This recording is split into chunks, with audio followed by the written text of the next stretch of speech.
up until the last decade, the idea of a long-running serialized horror genre TV show seemed like a near impossibility. TV networks didn't want to take such a financial risk on a mainstream television show that concerned itself with something so niche.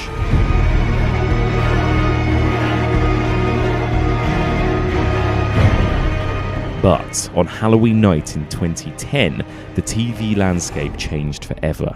AMC Networks aired the first episode of a new TV show about a band of survivors living in a zombie apocalypse.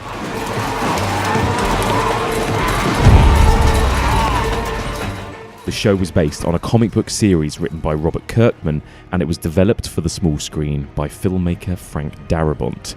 This was epic, large-scale, long-form horror storytelling, the likes of which we had never seen in mainstream television before. And at its peak, it was watched by 17 million viewers per week, making it one of the most successful shows in television history. Join me as we continue exploring the evolution of the zombie movie, as we explore the world of zombies on TV and delve deep into The Walking Dead.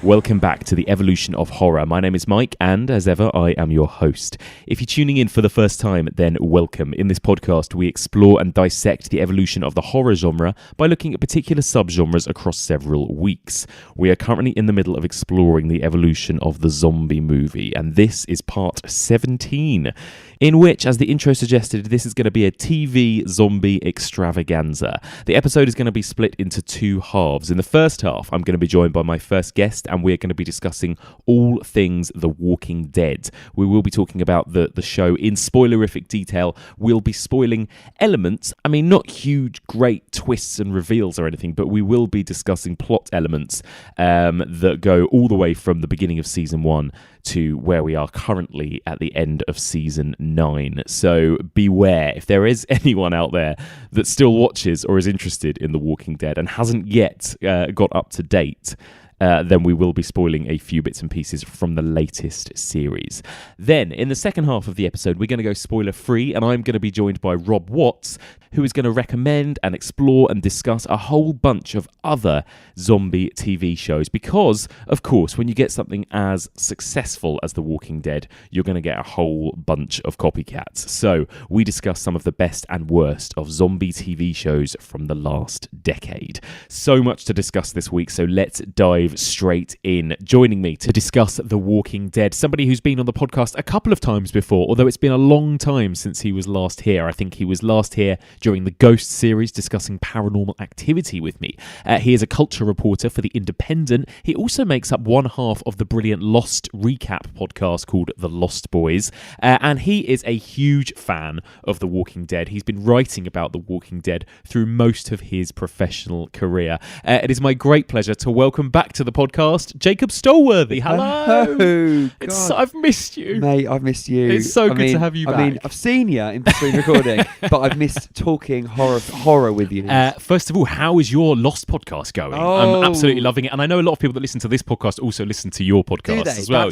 That's good. Yeah. Well, hello to those people who listen to the Lost Boys podcast, which is something I run with my colleague and good friend Jack Shepherd.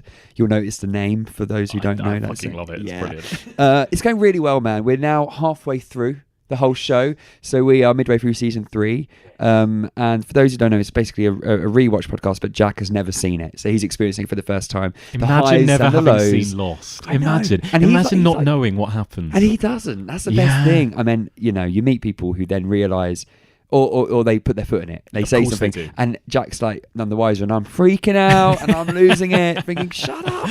It's so hard not to, especially with TV, like how long you can give it before you spoil something. It's going to be interesting with this Walking Dead chat, in fact, because people do watch things at different times. I was talking to someone the other day about Buffy the Vampire Slayer, and I talked about something that happens in the very last episode of that, and he was like, Mate, I'm literally watching it for the first time right now. And I was like, oh, God, I'm so you sorry. Put your foot in it, man. I did, but I thought, God, it finished in 2002 or something. I was like, come on. You're off the hook. You're off the hook. But apparently not. That's the thing. So we're going to tread carefully throughout this chat as well. Okay. I don't quite know how we're going to do that, but we'll try our best. Okay. We'll try our best. Okay. I'll have done a spoiler already in this, spoiler warning in the intro already. Brilliant. But that's the problem, is that different people are obviously always at different points in these TV shows. So we'll do what we can. So before we talk about The Walking Dead, Jacob, what is your are you a fan of zombie movies in general in this kind of subgenre? I am, but I don't watch them to be scared by them like I do like ghost stories or witches terrify me. I think I said that last time. Absolutely terrify me. I watch them because I just love the whole idea of a zombie apocalypse. Right. And I'm one of those weirdos who I used to work in Argos, right? And I always used to think back in the storeroom, this would be the perfect place for a zombie Argos apocalypse. Would be ideal. Absolutely. Literally everything you could ever need. Yeah. I dreamed up these scenarios of being in a zombie apocalypse, and I kind of get a thrill from it, and it's really weird. Why amazing. Do I? No, I think we've talked about that so much on this series so far. It's this kind of weird sort of fun wish fulfillment idea that like, oh, you could have a whole supermarket to yourself, you could have a whole shopping mall to yourself, you got, we were talking about Zombieland the other week, and it's like you get a theme park to yourself or a Hollywood mansion and whatever, there is a certain fun element to zombies as well as a really bleak one, which we'll get into with The Walking Dead as well. It's bleak. But it does take the fun out of the whole genre, to be honest. I mean, I love it, but I love 28 Days Later. I love the Night of the Living Dead and Dawn of the Dead, not so much the others. Wreck. Yes. Very scary. That is spooky, right. Like very. So that's what we're. Funnily enough, again, we just talked about that and how 28 Days Later and Wreck, although it's not a subgenre that's particularly scary, those two are fucking scary. They are. Me. I think the thing with them is the frantic zombie running. They're so fast. They are so fast, and that for me that is very unnatural. I think zombies have to be slow. Do you? You're quite a purist with zombies. I'm a purist with zombies. They have to be slow. Yeah, I mean, we'll talk about Game of Thrones, I'm sure, as it goes on. But, I'll talk about those zombies because I've got thoughts about those. Interesting. But I'm very much a purist, slow zombie man. Interesting. And I want to talk to you just briefly, quickly, before we get into The Walking Dead specifically, about TV horror. Because, again, I think up until The Walking Dead, there wasn't a great amount. I think a lot of people didn't think that horror worked in a kind of long form in television. Generally speaking, before we get into The Walking Dead, do you think it does work? I mean, do you think that we've proved now that it can work? I think it can work if it's in the right hands. Yeah. And I think the problem with shows like The Walking Dead and even and then some films, but I can see why it's a problem for films because they don't have as long as TV shows. Yes. But waking up in the middle of the apocalypse, and it's like I like to see the start of it all and all of that, and you don't really get that in The Walking Dead. But you were promised that in the spin-off, and then you still didn't really get it, and it was like, come on, you got seasons here, so flesh this out. Yeah. So theoretically, it should work better. Yes. And I think it does to some extent. I mean, there's some zombie shows I've not watched, like Z Nation I've not seen these, so maybe they do these. But I think on paper, it should lend itself to TV very, very well. Yeah, because I think a lot of the time zombies are not, we'll get into this, but zombies are not so much about the zombies, are they? They're about the people and they're about the world building and the survival. So yeah, I can see why it would work in theory a bit more long form.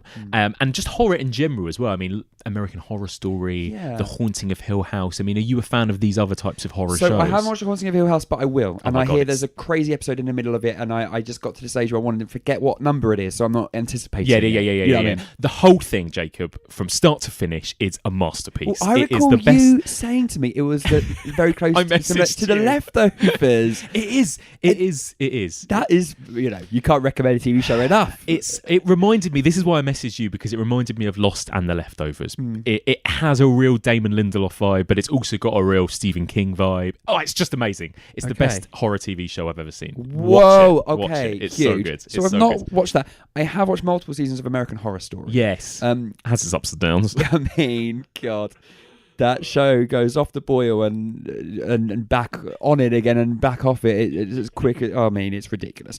I think I have kind of cut ties with it now, I'll say, but there are some really good stuff in there.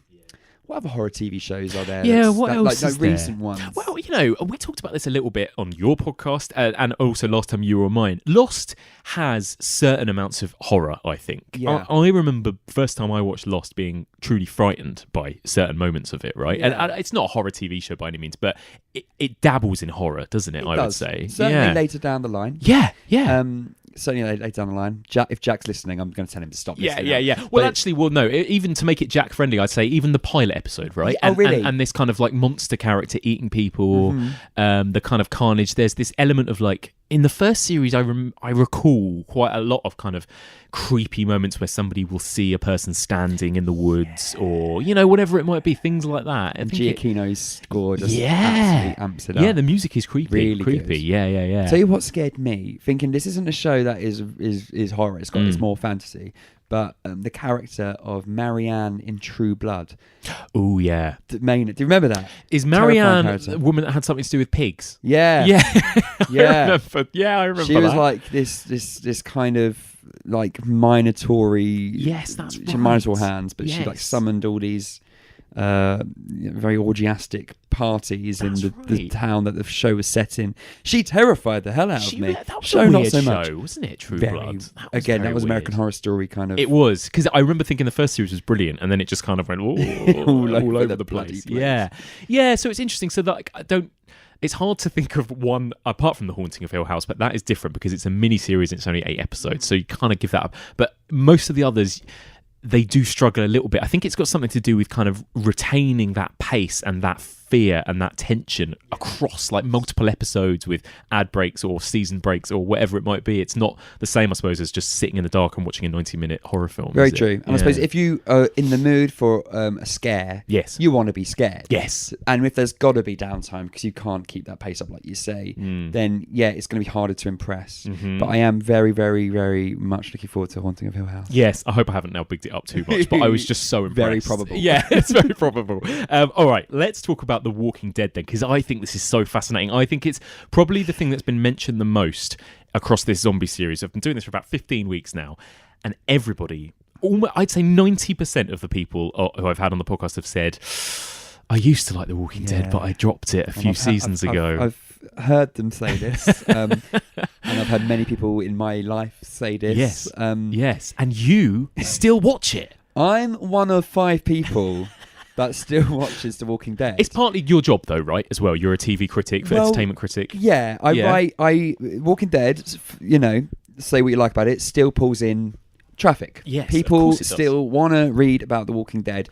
Arguably not as much as 4 years ago. Yeah. But people, there's an audience for it. Yeah. So I write about it through the night, and I kind of enjoy it because I've been doing it for a long, long, long time. I've been since I became a journalist. I've been writing about it. Nice. So I feel like I want to keep going.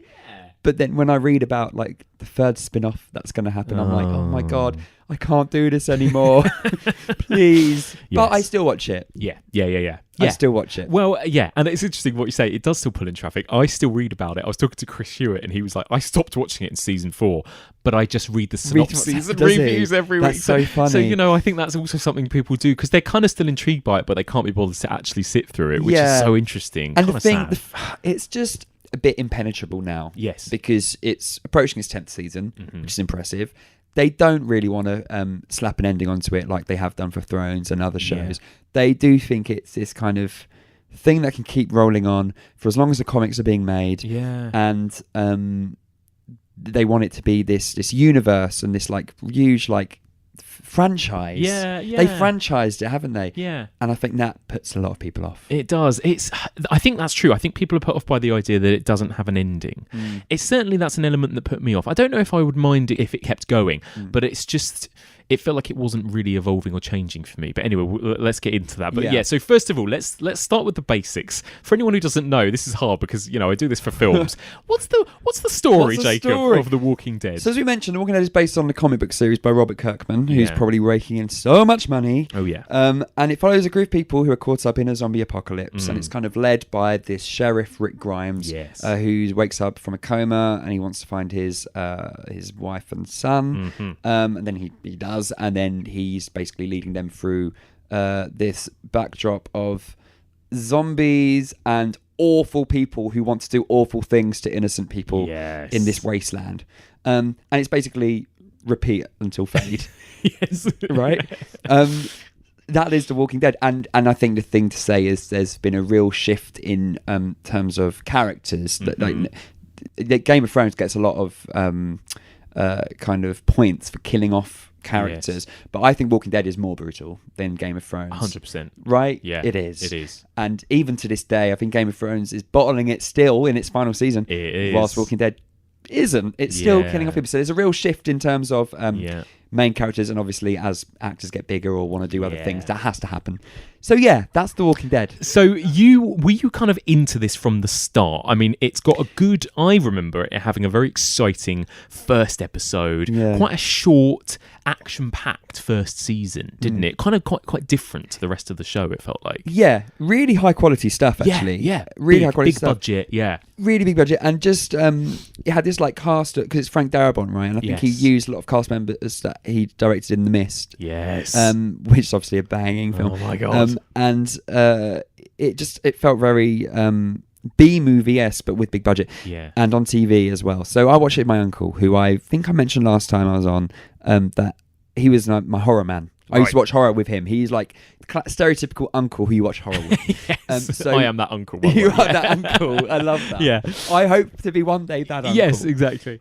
So yeah, we watched The Walking Dead. He I think he found it by illegal means. Yes, yeah. And we watched it, and we loved that first 6-episode series. Mm-hmm. Fantastic. I was with it the minute I started watching it, and to be honest, I adored the second season as well. And I know a lot of people didn't like it. I loved the second season. That's yes, amazing. yes. We're aligned, Interesting. when Yeah, it comes to are. our TV tastes. I think we are. Yeah, definitely. I stuck. So I watched it. Loved the first season. Loved the second season. Loved the third season actually. And I think there was that point.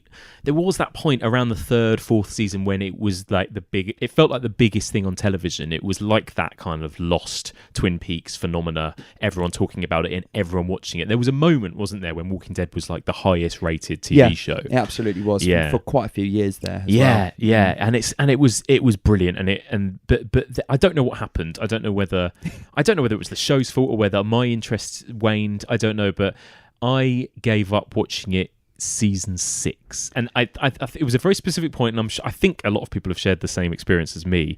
I stopped it at the beginning of season 6 during the beginning of the Negan arc, Yes. basically, Yes. and the brutal first episode involving the baseball bat Yeah. and characters, and and I think maybe it was that episode or the one after when it suddenly then cut to a whole random other group of characters and a tiger that I was like, I'm not sure about this anymore. Yeah. Do I care about this anymore? That's the thing. When Yeah. you introduce all those characters, you have to like break away and then show other characters. And I think there have been times where I'm like, I actually don't care enough about these characters for you to Right. dedicate a whole episode to them. Yes. So that is a problem. Yeah. I know a lot of people turned off after that Negan. I think that was Interesting, season isn't it? 7. It was the start Was of it season season 7? Yeah, so season 6 is actually it was fairly weak actually, but season 7, yeah, that was a real awful kind of introduction to that character. It was really brutal, and are we going spoilers? Yeah, let's go spoilers. Fuck it. Killed off Stephen Young, Yeah. who had been in it from the beginning, and while that happened in the comics, it kind of had to happen, and we would have accused it of bottling it. I think if you look on Wikipedia, Yeah. you look at the ratings, and the figures, the amount it drops by for episode 2 So is interesting. outrageous. With Stephen went millions and millions. It's so interesting. I don't even know why it bothered me so much. I think it wasn't just the fact that they had killed off Glenn, but it was the fact that they'd had that whole arc in the previous season where you think he's dead and then he's not. Yeah, the fake out. Oh, Yeah. God. And I don't know. I suddenly started to think they just don't really know what they're like. They can't decide what they want this TV show to be or who they want to be in it or where they want it to go. Yeah. I don't know. And maybe that's wrong, but that's how it seemed, I think, at that point See, in the the story. fake out didn't bother me so much, but I was disappointed when it was revealed that he hadn't died. But basically, he died by getting killed. We thought he died by getting eaten by loads of zombies, Yes. right? And I was like, great, because I love it when there's every now and then it takes a while, but there's an episode where the zombies become the threat again. Yes, there's a zombie episode. And you're yeah. just, oh my god, there's a zombie episode. Oh shit, Yeah. there's loads of zombies here, and Yeah. they're going to kill them. They're really dangerous. And we see him fall into like this group of zombies, and they eviscerate what you think is him. It's actually someone who's on top of him. It's bizarre. Yes. But I was like so devastated, but thinking, yes, do you know what? I was in need of a good zombie death. Yeah. A good zombie. You don't get them enough in The Walking Dead anymore. That's really interesting, isn't it, as well? Because I think originally that's kind of what was praised about it, in that kind of slightly snobby way of like, oh, it's a zombie show, but it's not so much about the zombies, really. It's about the characters and the drama, which is fair.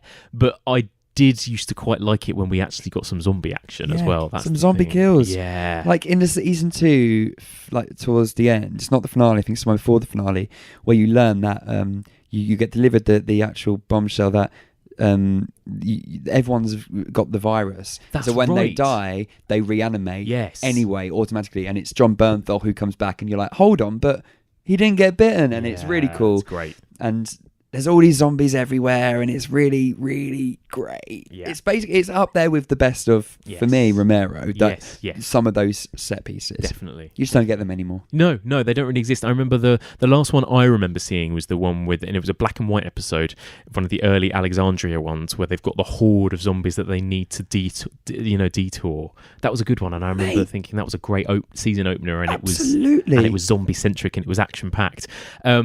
Having said that, I want to go through it in sort of phases then. Okay. At the beginning, what do you think of... the first series seems to have a very different vibe to the rest of it. Quite action-packed, and it feels a bit more like you said, The Mist. It's got a B-movie vibe. It's got a disaster movie vibe or something.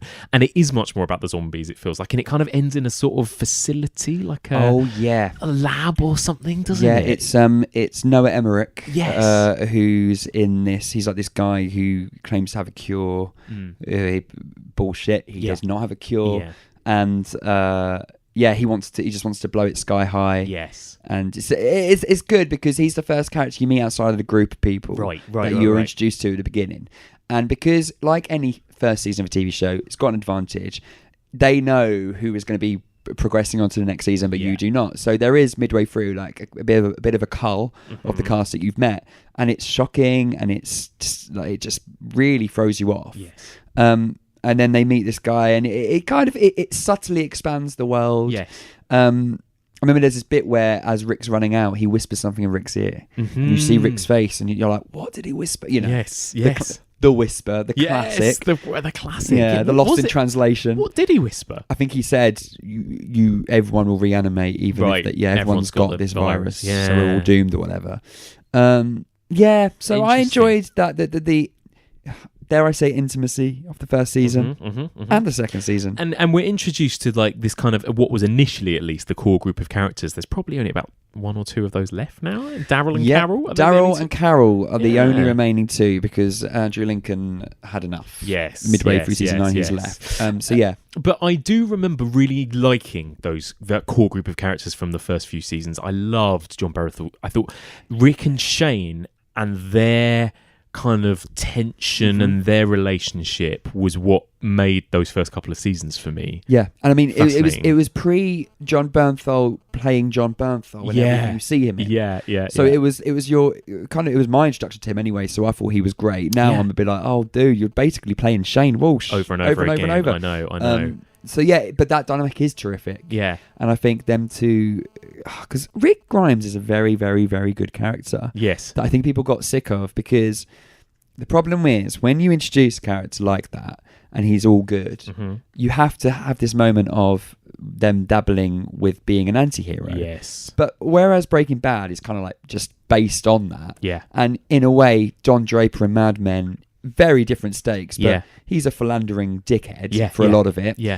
But Rick, I think they always wanted him to be good. Yeah. So when he went for a phase of being a bit psycho, and he did go psycho, he was like biting humans' ears off and whatever. He went psycho. And he had the coat. Whenever he put the coat on, he knew he was going to go on a rampage. Yeah. But they weren't ever going to commit to that fully. No. So then he became good and left obviously this all-American hero, and it's slightly disappointing. Yes. And people were like done with it in season 5. I know, that's the problem, isn't it? Yeah.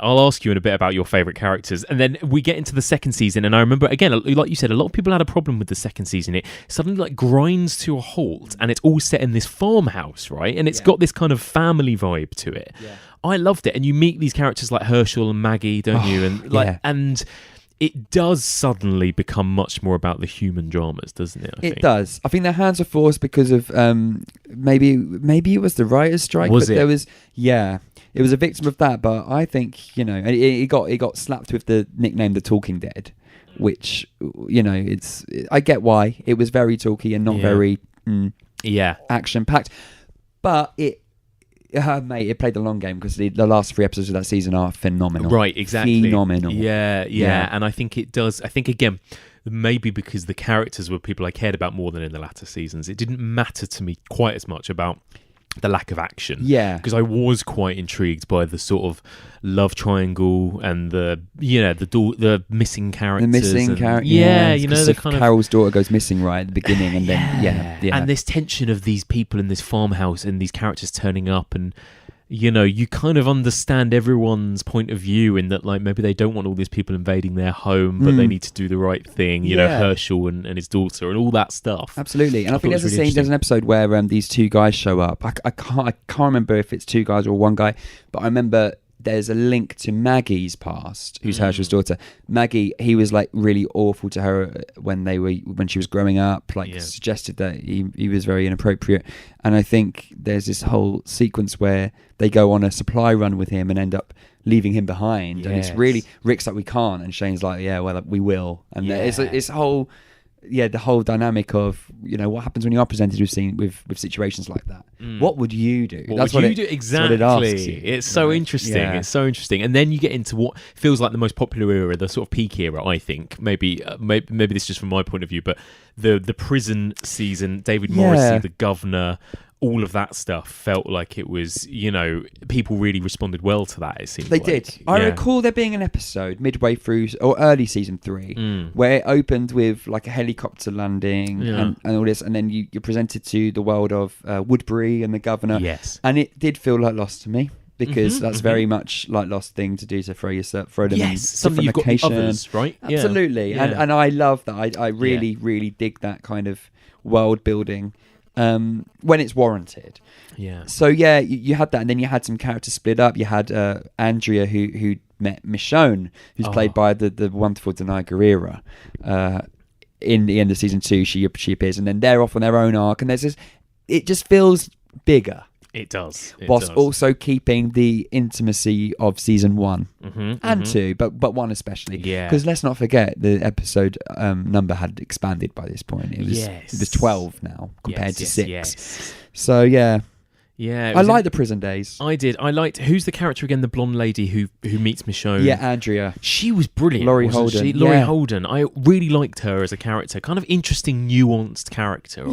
I think she got completely fucked over by the writers, and I think she's actually spoken about this. In fact, I was going to interview her for a film she was in last year, and I got told not to ask her anything about The Walking Dead. She said everything she's needed to say about that. About how she felt that her character was let down, and I believe her character is still alive in the comics, which is very interesting. Oh no! Well, I thought she was great in the show. I think it's a shame that it whatever is a shame. happened there happened then. Yeah. David Morrissey, a brilliant villain as well. Yeah, I thought it was great. Great. Oh, I've got a bit of a story about this. Yeah. So I recall walking through Soho with my friend Caroline Jones, and she doesn't watch Walking Dead anymore, but she did watch it then. And we were talking about the governor, and we were talking about how great David Morrissey is in the show.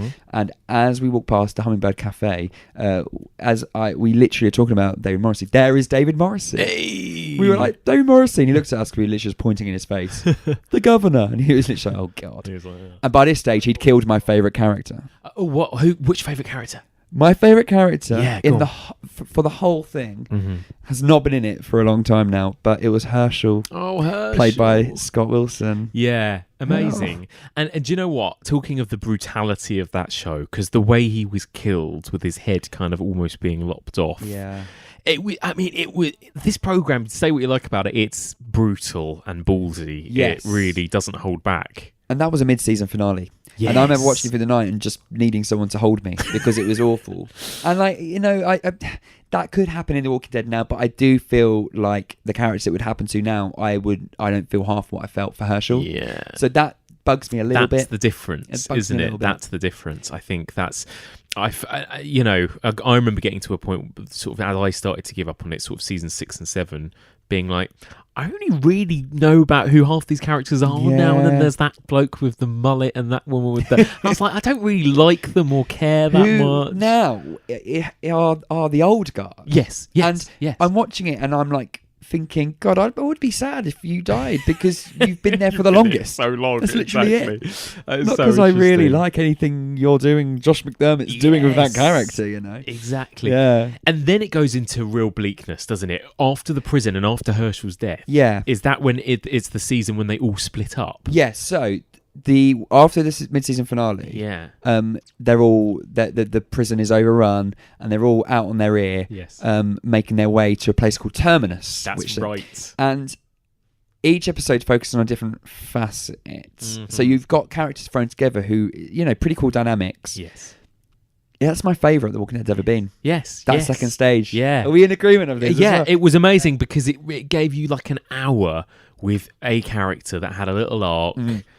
Again, I suppose there's something a little bit lost like about that, isn't there? You're like, oh, it's a Hurley episode. Yeah. Oh, it's a Sawyer episode, and it felt a bit like that. I mean, yeah, that's probably why I liked it. Yeah, but you also had that amazing episode with where Carol is with Chad Coleman's character Therese, and two little girls. Oh, yeah, you remember this one? God, it was so brutal. It's all let's not spoil this one, but for those who haven't seen it, it's called. Oh, what's it called? I can't remember what the episode is called, but it's midway through.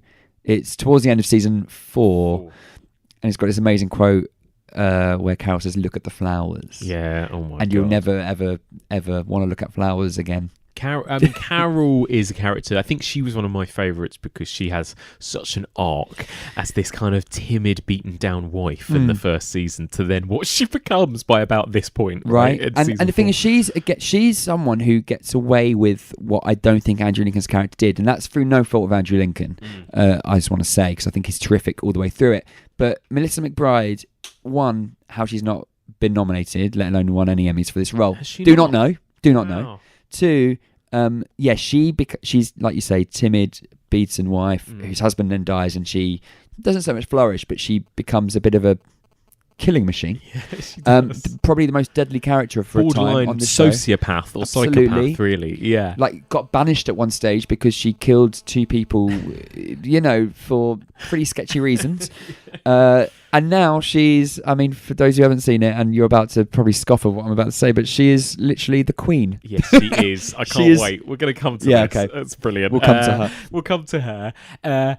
But I'm glad we're both in agreement about that season. It was very bleak, but it was interesting, and it had a point. Maybe that was what helped as well, that it had a path, a journey or something, didn't it? They all wanted, and I am a sucker, for a reunion. Oh yeah, It's what I've enjoyed about Game of Thrones. This last season as well. Same. Yeah, love a reunion. Okay, and then this is where it gets sketchy for me. Is the next season when they end up in a church? Is that right? So, firstly, where they end up, Terminus, obviously ends up to be run by cannibals. Yes, obviously, and the only real victim of that is Larry Gilliard's character Bob, who gets his leg chomped off.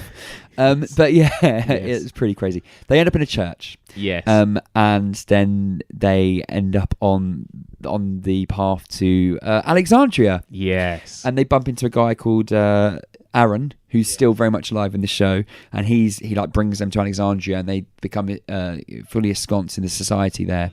And to be honest, they've never really looked back from that moment. Right. Yeah. And it was quite a nice, promising moment in some ways that, like, oh, maybe this program is going to transform now, and I guess it does in a way, into being about this community. This is where I can actually draw the line of Walking Dead being what I love to Walking Dead of being a show that I watch and enjoy sometimes. Yes. So I love the kind of the repeated formula of, oh, we're on the road again. Oh, we found some other people who might help us. Oh no, they really want to kill us in awful ways. Yeah. Let's kill them and leave. Yeah. I kind of enjoyed that. changing pace. Yeah. And also, that happened like 3 times a season. So you thought you'd be settling in. Yeah. And most shows would settle in. But Walking Dead was like, no. We're only staying here for 3 episodes and then we're moving on. Yeah, straight on again. They were like, onto the next one. Yeah. But when they arrived at Alexandria, it put them on a crash course towards Negan. Yes. And that was a villain that they obviously wanted to put a lot of chips on and invest multiple seasons into, and I think that is when I went off Walking Dead. We'll come to that, I'm sure. But jumping ahead. Well, no, I mean maybe we should get to that now, because that's essentially it, isn't it?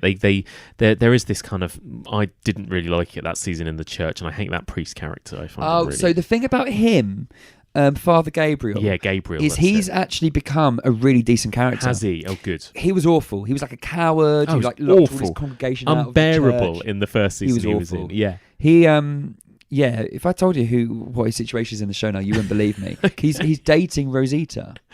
Oh, yeah. Right. Which is outrageous. But he's a really interesting character, and he ends up becoming one of Rick's most trusted allies, which I love, because you would never have expected that. Interesting. Yeah. And so you've talked a little bit about your favourite characters. I was thinking, like, would you think there's a reason why, I'm jumping forward a bit now to Negan, but do you think, what's the reason why so many people did give up at that moment when Glenn was killed? Is it just because Glenn is such a beloved character, or was there more to it than that? I think that is a large part of it, actually. Yeah. And I can see why. He was a really good character, and also it was a gross out, like kill him off, bring him back just to kill him off. And while everyone knew it was going to happen, I think people were pissed off by it. So I think that was one of the things.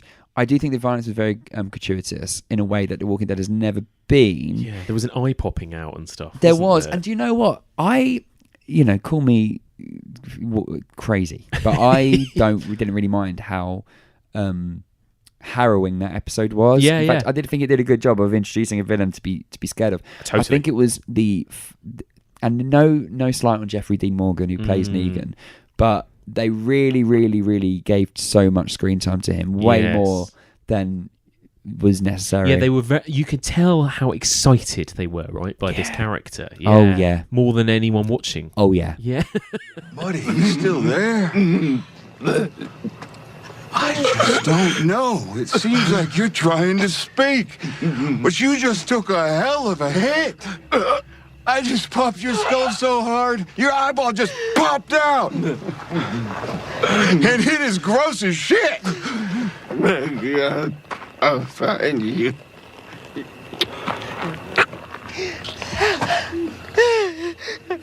He in the comics, I don't read the comics religiously, but I've read moments out of interest. And they've written him very well for the TV show based on what he is in the comics. And Jeffrey Dean Morgan's doing a stand-up job playing him, but he is kind of insufferable, and he kind of has always got this smile on his face, and he's always got these weird sayings of these weird catchphrases of that you think it meant to be quite funny and ironic, but you're like, but hold on, last episode he killed off my favourite character. So there's this real, like, I don't know how I'm meant to feel about this guy. Totally, yeah. And also, I'd be more scared of you if I wasn't seeing you as much. Yeah. Agreed. You know? Yeah. And we are going to be spending a whole season watching these characters be torn down by him. Yes. And then next season is going to be obviously the uprising, because that's going to happen. But that's still 2 seasons I'm getting with him as the primary villain. Oh God! And that's it. It's that season 7, isn't it? That I know a lot of people gave up on, and it's you are just watching characters suffer at the hand of Negan, aren't you? You are, basically. Yeah. Which I guess is not entirely different to what we've seen so far, but there was something about it that felt more relentless and maybe more tedious. I don't know. I think that. Yeah. I think it was more tedious. I think it was tedious. There was an episode where Daryl didn't speak words for 2 whole seasons, and now Andrew Lincoln has left, and he is the de facto leader. Yes. He's having a real resurgence in my eyes. He's really good, and he's delivering scenes where I'm like, do you know what, pal? Not a bad actor, Norman Reedus. Yes. But for 2 seasons there, he was reduced to just like grunting, right, and being imprisoned by Negan, and then not being imprisoned by Negan, and then riding around on a motorcycle. And it's like, come on, you're doing a disservice to the best characters here. Yeah, I as agree. well as focusing all your time on a villain that you probably shouldn't be focusing so much time on it. Totally. And we haven't even mentioned really Daryl yet at this point, but he is essentially now the star of The Walking Dead, really, isn't he? So, he is the hero. Yeah, and it's a bit of a shame that Melissa McBride isn't getting paid as much or whatever, because Daryl is, I think normally is just the highest paid actor on TV right now, having negotiated a deal of staying with the show after Andrew Lincoln left. I think they were desperate to keep him there. That's quite a good opportunity for him. Yeah, absolutely, yeah. Yeah. And he's delivering what he needs to deliver, which is good. Yeah, he is. I wonder whether or not, I mean, I haven't watched much of it, but Daryl, is he more the sort of character that is better as a side character than as the hero, you know? I would have said yes when I first read the news that he was going to become the lead. However, having watched the back half of season 9 with him as the lead, he is, for me, he's the only thing, like he reminds me of Walking Dead of old. Yeah, okay. So he's like my link to the past. And even like, are we going full spoiler yet? Let's do it. Spoiler bombing coming. Yeah.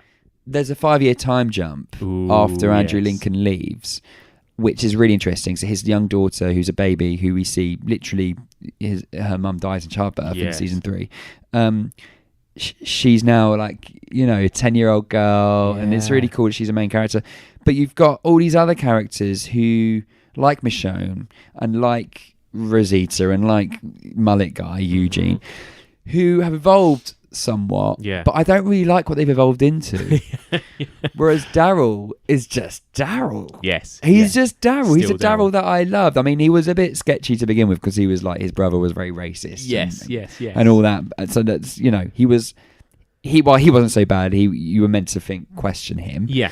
But he is now just one of the loveliest characters and capable characters, and he's speaking again. Oh, amazing. Norman Reedus has scripts to learn. He's earning his money. Nothing winds me up more than watching a TV show and I think that, or a film, and I'm like, they have done nothing. Yeah, phoning it in. Yeah, they've done nothing here. Yeah, no, it's true. So, generally speaking then, so we did a little whistle-stop tour there, but season 9... it's at the point now where not a lot of people are still watching it. Well, I'm sure enough people are still watching it, but a lot of people have given up on it. How do you think it is now at season 9? Do you think it's redeemed itself? Has it gone through a sort of bumpy phase and come back, or is it still on the decline? What do you think? Maybe this is going to surprise you, but I think The Walking Dead is better now than it has been in many, many years. Interesting, yeah. And I think that's really to do with the new showrunner, Angela Kang, who has been a writer on the show and a producer since its second season. And not to bore everyone too much, but there was a guy called Scott Gimple who was a showrunner for a few seasons, and then for about 4 seasons, and people didn't really like the direction he was steering the show in, steering the characters in. And the difference the show has had since, and she came in for the beginning of season 9, he has now been promoted to franchise overseer. Okay. So he's the guy who goes, by the way, Angela Kang, we are going to write out Michonne in season 10, because Denai Guerrera is leaving, probably because of Avengers' success. Yes. But we are going to do a trilogy of films to do with her character, because then we're not going to kill her off. She's going to go off and look for Rick or something like that. And we're going to do a trilogy of films, so can you bear that in mind while you do your thing with the show? So then she's like working with what she's being told, but what she's doing is really quite interesting. And I like the direction the show's going in. I think the first half of season 9, when Rick was still there and just gearing up to him leaving, was really entertaining, but not terrific TV. Yeah. Whereas the back half, where they've introduced Alpha, who's the leader of the next faction that wants to kill them all, and she's played by Samantha Morton, great casting, is really quite interesting what she's doing. So I think Walking Dead is actually now getting back on its feet. Interesting. I think it's too late for a lot of people. Yes. Because I wouldn't, if I start watching it, I'm not going to hear that it's good and be like, oh yeah, I'll pick it up again. Well, yeah, and interestingly, in preparation for this chat, I was like, right, I'm going to watch, because I've got Sky, and they had the last half of season 9. So I thought, fuck it, I have no idea what's going on. I didn't bother reading up or looking at any recaps. Haven't seen since the first episode of season 7. And I put it on, and I was like, what has happened to this show? But also, I was kind of entertained. Were you? Suddenly we had a king and a queen, and we had a kingdom and a town and these town leaders. There was a big fair of some sort. The fair. And Jeez. You've got these people dressed as zombies wearing their skin, and they were quite creepy. And it had it was a bit less tedious than I remember it being, to be perfectly honest. Yeah. And an episode I really liked was to do with Michonne, and it was like 2 timelines, and it was about her and a bunch of children. Yeah, that's all I'll say. But that was a great episode. And Yeah. Denigre is so good, so good. She is brilliant. But And I actually, dislike- I think she's probably my favourite character Is she? on the show. So she was one of mine, but now she's all mopey. Rick's gone, Yeah. and she's like hardened because of the children's Because of scene, that, which we won't say. But she's like developed this like really like kind of tough exterior. She always had that, but now she's like really she's like driven a wedge between a lot of the characters, and I love a reunion. So I'm like, Michonne, you're driving a wedge between me and that reunion. Yeah. Interesting. But yeah, no, it's actually really fast paced. Yes. And while I don't love the new villains, I think they're scary. I think they're the scariest villains we've ever had. Yep. They literally wear walker skin, and when there's a horde of walkers, you don't know if it's actually humans dressed up as them. And I think that's really quite eerie. Yes. And leads to some quite tense sequences. Yes. But also they killed off 3 characters they killed off 8 characters, but 3 main characters in an episode. And it's like, yeah, you're doing that still. Yeah. You're doing that still. And I don't know, sometimes that's a success, sometimes that's to its detriment, isn't it? I think doing that. Yeah. Because the problem is, although it's cool, it's also like I liked that character as well. I mean, depending on who it is at different times. And sometimes it feels worthy and sometimes it feels a bit disappointing and cheap, depending on who they kill off and how. Well, Lost was the master in the whole, I really like them. Oh, God, they've just been killed. Yeah, right, exactly. And they did that. They've done that a few times in Walking Dead. But I've just been staggered how they managed to turn it around to make me like characters that I actually really didn't give a shit about. Yes. But when they died, like a few scenes later or a few episodes later, I feel, a bit sad about it. Yeah, exactly, exactly. No, you're totally right. Yeah. And then finally, I just want to ask you, in a sort of zombie, context, what do you think of the zombies in this show? I mean, obviously it's an important element. The gore, the makeup, just that side of it. Are you still impressed by that? Yeah, absolutely. Yeah. And I think the main thing I will say, and I've interviewed the cast and the crew quite a lot of times because they come to London as a collective, and it's quite fun to speak to Greg Nicotero, who's like he does the prosthetics, and he's also directs a lot of the episodes. Probably most fun job on the show, Absolutely. right? And he like stands in as zombies because there's stuff that he needs to be done that he can only really do himself, like in terms of activating things and stuff. But the one thing I can tell is the ball they're having coming up with these inventive ways to kill zombies. Really fun. And I think that they had a snow episode. For the first time, we saw Atlanta, because it's based in Georgia, and or is it Virginia now? It's moved around a bit. Yes. But there was a snow episode, and there was snow zombies. Oh yeah, and it's like 10 seasons in, it's like they're still finding new ways of playing around with them, and they're with each passing season, the walkers are far more rotting than they were before. Yes. So that's cool. Yes. And there is obviously CG, and I think it's quite decent CG. Yeah, it's not usually that noticeable, the CG. Yeah. Because obviously it's got to be when the blood like spurts sometimes, and you can kind of tell that's kind of like CGI blood or whatever. Yeah. But you are so busy just kind of marveling at the gore. Yeah. But like my girlfriend, who does not watch it, and if she ever catches it, walks in and sees something, she's like, that is disgusting, and I'm like, great. Yeah it is. It's still delivering. It's gross, right? It's a gross TV show, probably I would say the most gory TV show on telly. Worse than Game of Thrones, I would have said, for the sheer volume of blood and viscera and guts. And you get so used to it. Because sometimes in Game of Thrones it's almost like, oh my god, because it comes out of nowhere. But in Walking Dead, it's just constant. It is. It's constant. They're like having a chat and just like lobbing off heads. It's great. So good. Imagine the volume of extras they must use. So I have been trying for so long to write a piece. Yes. Like my experience being a walker on the set of The Walking Dead, and it's just not happening. I'm trying so hard. It'd be so much fun. Oh my god, yes, it would be, wouldn't it? Totally. It would be so good. So finally then, what is the future of The Walking Dead? Do you know? Has it got an end date? Is it going to keep going? What's happening? Well, you know what? The funny thing is, I'm just like, if Negan is still alive in this show, by the way, and it's 5 years past, and he's in a cell, and he's quite nice Yeah. now, and it's like that's quite an interesting thing. Yeah. But it makes me think that the 2 seasons we experienced with him were a waste of time. Yes. That was just going to happen. So like when they're keeping characters like that alive still, your feeling is this is going to go on for quite some time. Yes. And there is a spin-off, we should say, with Lenny James, Yes, who right. appeared in the first ever episode, who then came back in season 6 and then absconded to go to join Fear the Walking Dead. And that's having yet another character from The Walking Dead being added to it for its 5th season. They've announced another spin-off. Yeah. They've announced a trilogy of Rick Grimes films. I mean, that's crazy. A trilogy of films. Trilogy of films. And they've said that they have lots of ideas planned out for characters from The Walking Dead and Fear the Walking Dead to have their own shows, their own films, their own spin-offs, and to like pluck them out and go into other shows. It's insane. Lauren Cohan's left, but she's gone to a place that I assume is called the Commonwealth from the comics, which is basically a society of thousands. Okay. So I don't think the show's ending anytime soon. No. I would be surprised, and I'm going to go out on a limb and say this, if the show isn't still on in 2028, I'll be surprised. Wow. I honestly think they're going to have... It's just going to keep going. And there will be probably a whole new slew of cast members. Yeah, there'll be no one left by that point. It's just going to keep evolving.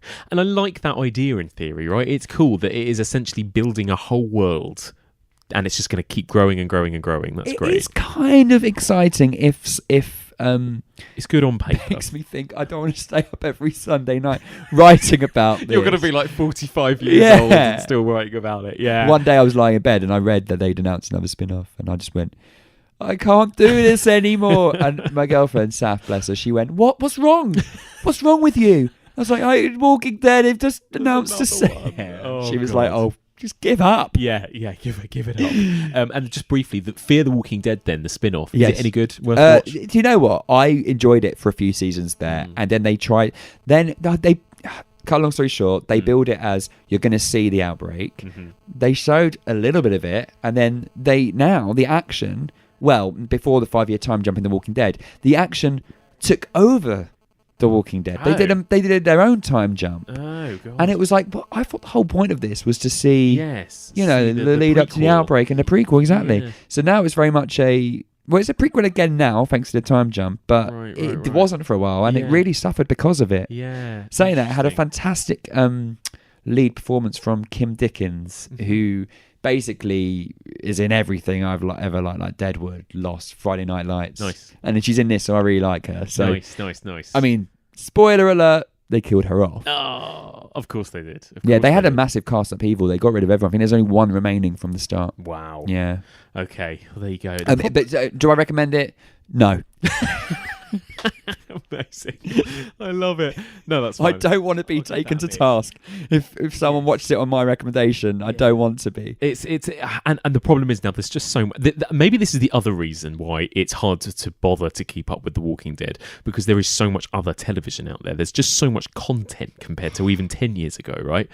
So actually, we probably are all getting a bit more brutal with like, well, fuck this then. I'm not watching this anymore. You know, it's not worth my time anymore compared to these other 8 TV shows that I'm invested Quite in. true. Yeah. Quite true. I feel like I'm very patient. Yeah, when you I are, when yeah. I give up, a show must have really screwed up. Yes. So Prison Break gave up. Did you? Yeah. Yeah, American Horror Story basically given up. Me too. Don't want to admit it, but I have. Yeah, me too. Didn't watch the last one. Didn't watch the crossover one, whatever it was. No, Apocalypse. nor did I. It just seemed like a hot mess. Heroes, I gave up. Heroes gave up. So there are some shows that really deserve to be given up on, and Yeah. I just don't think Walking Dead is one of them. Yeah, fair enough. Personally, Fair enough. I will defend it. At work, people go, "Oh, have you seen Walking Dead? It's got really bad ratings. Let's write a story in it." And I'm like, "Yeah, but you know, it's still getting great ratings for a show, and it's nice." I'm that guy. I love it. That's I'm that great. guy. That's great. Well, there you go.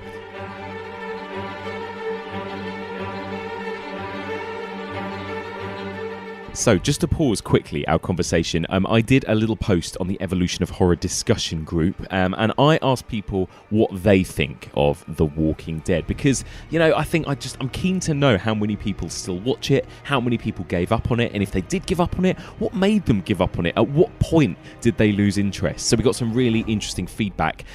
Too many comments to read, unfortunately. We've got over 70 replies, so I won't go through every single one of them, but I'll just read a select few.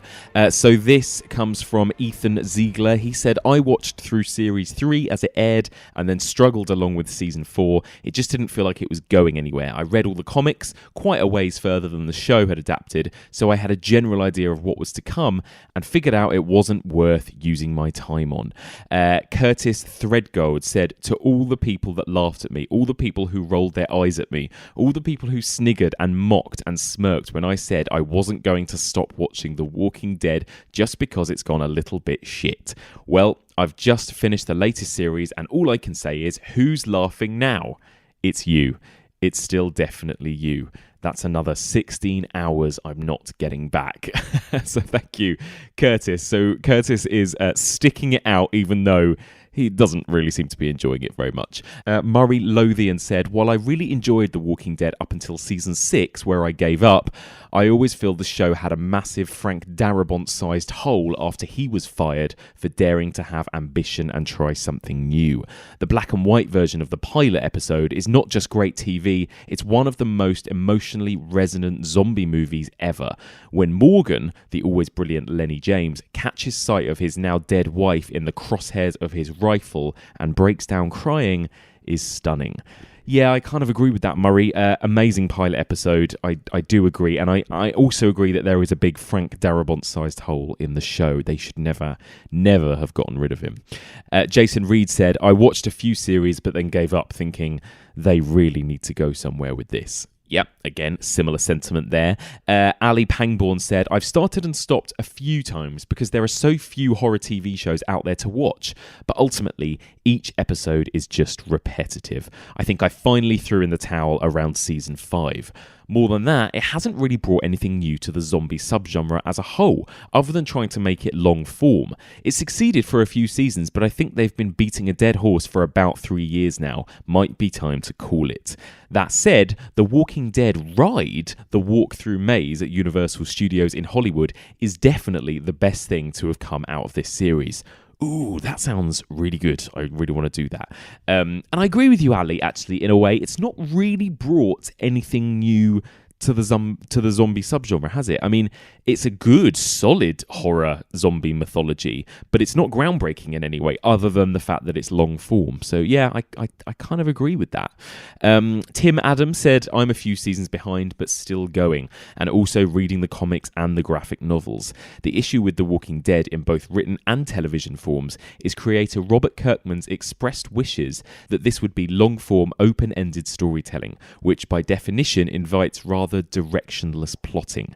As such, it is incredibly patchy and really rather dull at times. However, I would also argue that there are transcendental moments that show what the zombie genre can really do. For me, Season 5 is a high point, spoiler alert, where Rick ostensibly goes full badass, murders people in a church, and struggling to rein in his more dictatorial impulses. So yes, it's definitely a mixed bag, but there are some treats for the faithful willing to wade through the dirge. Yeah, Tim, you are kinder on that show than I am, I've got to admit. Paul Astbury says, it's interesting to read all these comments, many of which I agree with, but I'm still a viewer and completely up to date. Why do I bother? Probably because I've invested so much time already. It's basically a soap opera with horror touches. I remember watching Season 1 and particularly Episode 1 of Season 2 and finding it quite scary.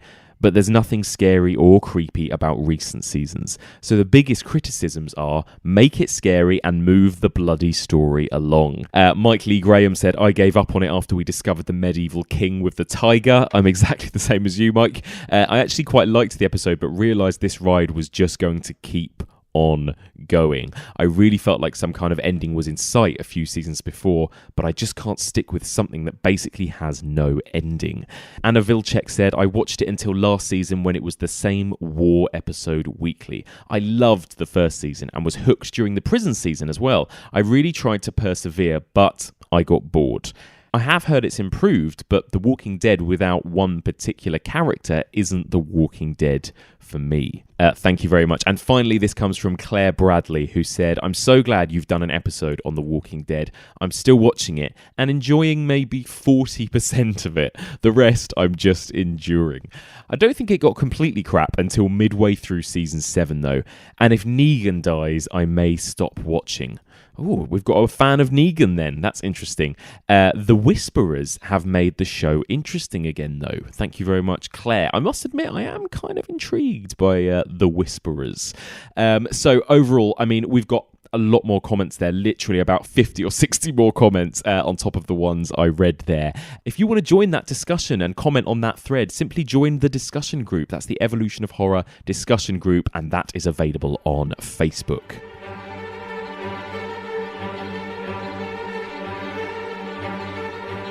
Finally then, this is why I ask everybody, what's your favourite zombie movie?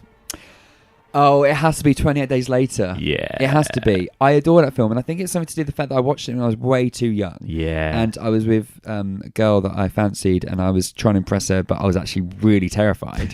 And then watched it a few years later and was like, oh, actually, it's a really good film. And I think it's a film that I'd throw on in bed, and it's like not cozy or nice in any way, but I just think it's a banging film. So watchable. So watchable. Yeah, it's brilliant. I actually think, oh God, I'm going to be slain for this. Cool. Danny Boyle's best film. I would not Would disagree you? with that. Yeah. Well, I Trainspotting. I do love Trainspotting. Yeah, I mean, it's probably Trainspotting. It's But 28 Days Later is up there. the shallow grave Trainspotting 28 Days Later. It's that 1, 2, 3 for me. That that's top tier Boyle. Yeah. I really wish, because it came out in 2002, right? Yeah. So I would have been 11. Yeah. Now, I really had no idea who Danny Boyle was. Yeah. At that time. I really would love to have experienced knowing who Danny Boyle was, and then hearing he was making a zombie horror film, I know. Obviously written by Alex Garland. Yeah. He's obviously amazing. And just experiencing that as an adult. Yeah. Because I would have been so excited for it. Amazing. Oh, the only thing I haven't asked you as well, what's your favourite episode of The Walking Dead, if you had to pick one? My favourite episode of The Walking Dead, we've touched on it. Yeah. But it would be, it's called The Grove. I've remembered it. I'm glad you asked me. The Grove. Season 4, episode towards the end. It's that season 4 It's that season 4 episode because it really made me feel physically sick. And this is what I mean when people switched off because of the Negan episode, season 7 premiere. I was like, yeah, but that's nowhere near as harrowing as what happened in The Grove. Yeah. It was amazing. And Carol's character, I think it was those characters thrust together and realizing what Carol was actually capable of, and how where she'd got to, and it really chilled me to the bone. Yeah. And I think there are always seasons of TV shows that I don't love so much that I can really remember, like Dexter season 4, for example, one of the best. But like the episode that always springs to mind when I'm asked what my favorite is, of the hundreds there have been, is The Grove. Ah, interesting. Yeah. And to be honest, all the moments that I like in Walking Dead that I really love involve Carol thinking about it. There you go. It's brutal. It was a brave moment, right? Because a scene like that, again, maybe not as shocking these days on network television, but it was then. And I think it was just so unexpected. And also it has that scene earlier on where the spoilers, where the little girl kills her sister. Yes.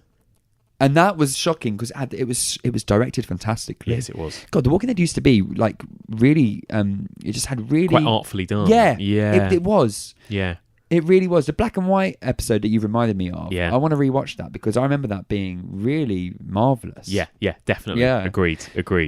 Yeah, man. Amazing. Jacob, thank you so much for joining me. It's this has such been so a much pleasure. Fun. Thank you.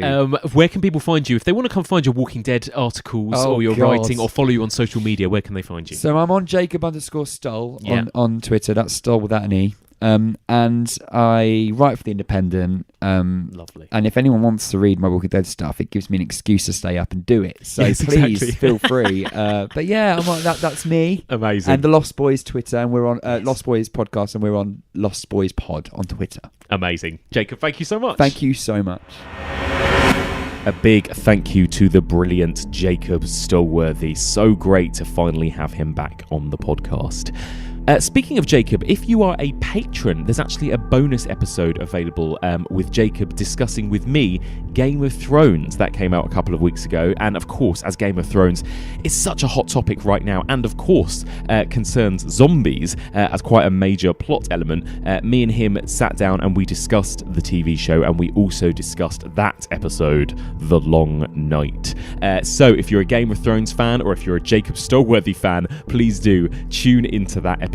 It is available for all $5 patrons of the show. If you would like to become a patron of the Evolution of Horror to support everything we do here and be given access to countless bonus episodes, all you need to do is sign up on patreon.com/Evolution of Horror. And if you donate $5 a month, you will be granted access to all bonus content. You will also be given a 15% discount on merchandise. A few t-shirts are still available, FYI, so get them quick before we run out. We are also shipping internationally now, so if you are based outside of the UK, you can still order an Evolution of Horror t-shirt. So get involved as soon as you can. There are only a handful of t-shirts left. So you get discount on merchandise. If you're based in the UK, you'll get sent an Evolution of Horror sticker, and you'll get a little shout out as a thank you on the show. Speaking of, I'm going to give a special shout out to all of the new patrons that have signed up and pledged $5 in the last couple of weeks, including Gareth Parkinson, Damon Young, Miri Murphy, Elizabeth McKee, Liam Clark, Mina V, Tim Lewis, James, Sam Fuller, Kate McCarthy, Adam Wybray, Sean Brummett, and Jennifer M. Walsh. A big thank you to all of those people. So one more time, if you want to become a patron and help support the podcast, all you need to do is go to patreon.com/Evolution of Horror and sign up now.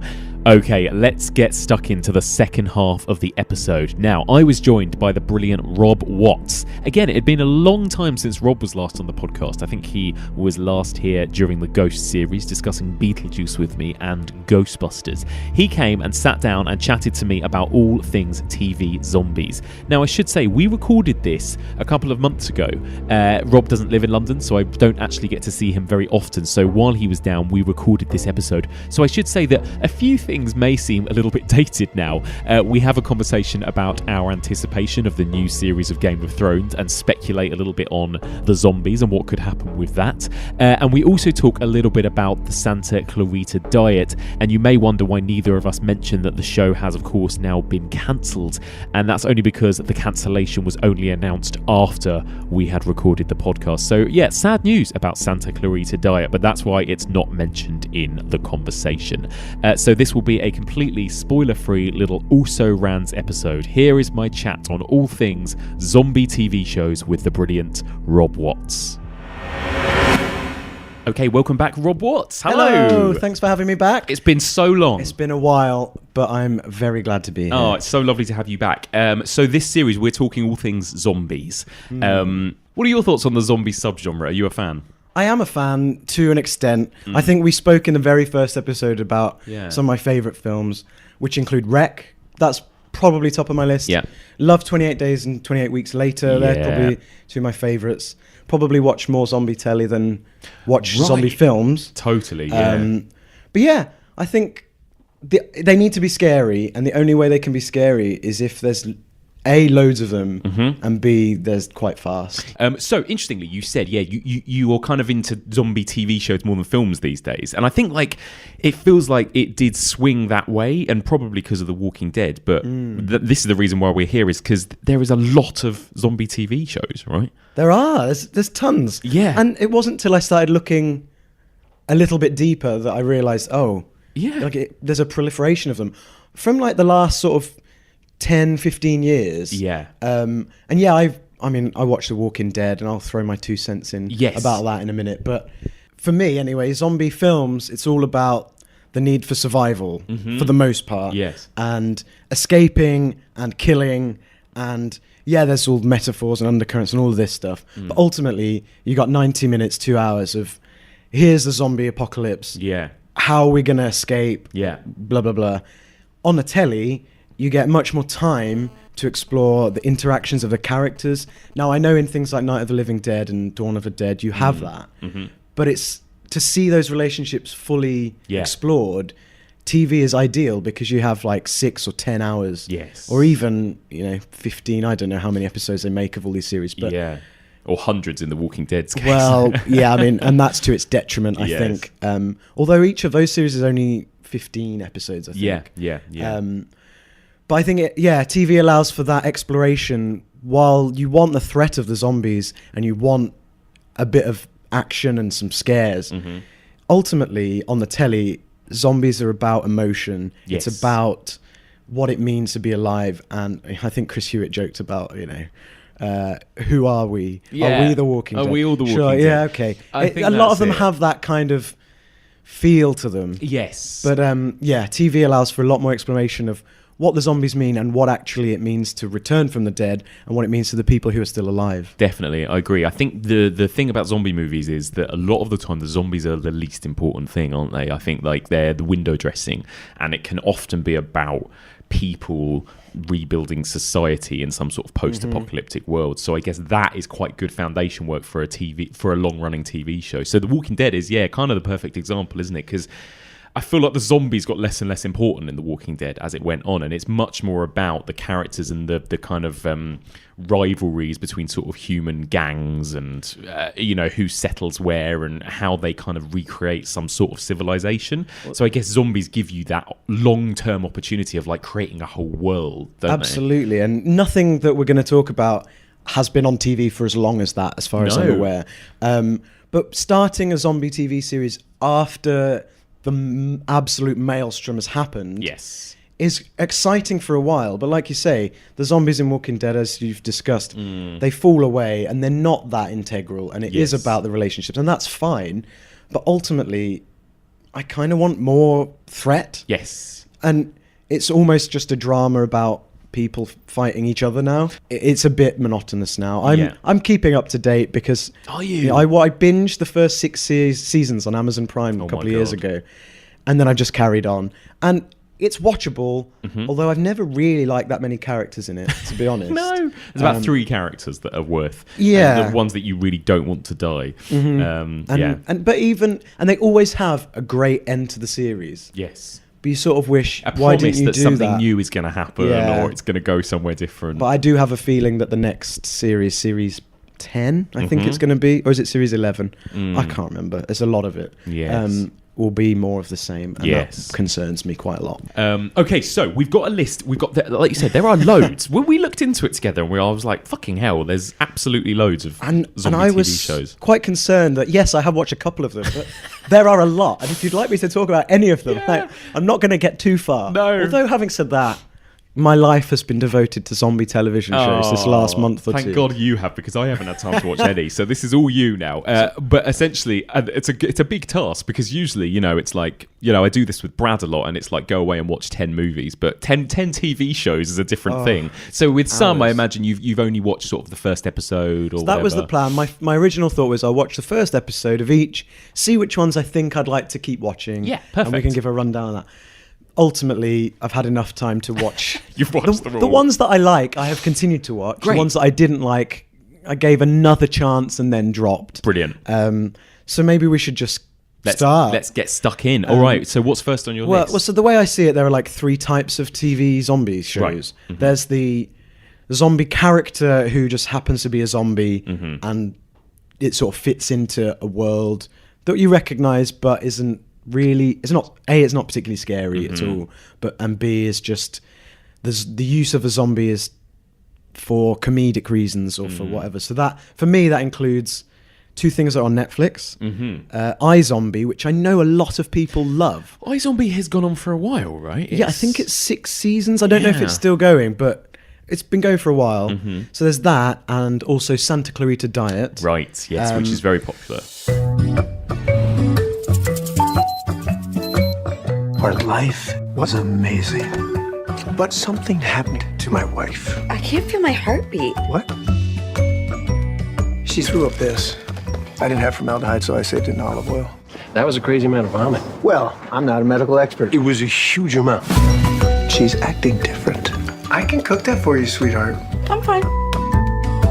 Did Mom die? She is dead and also undead.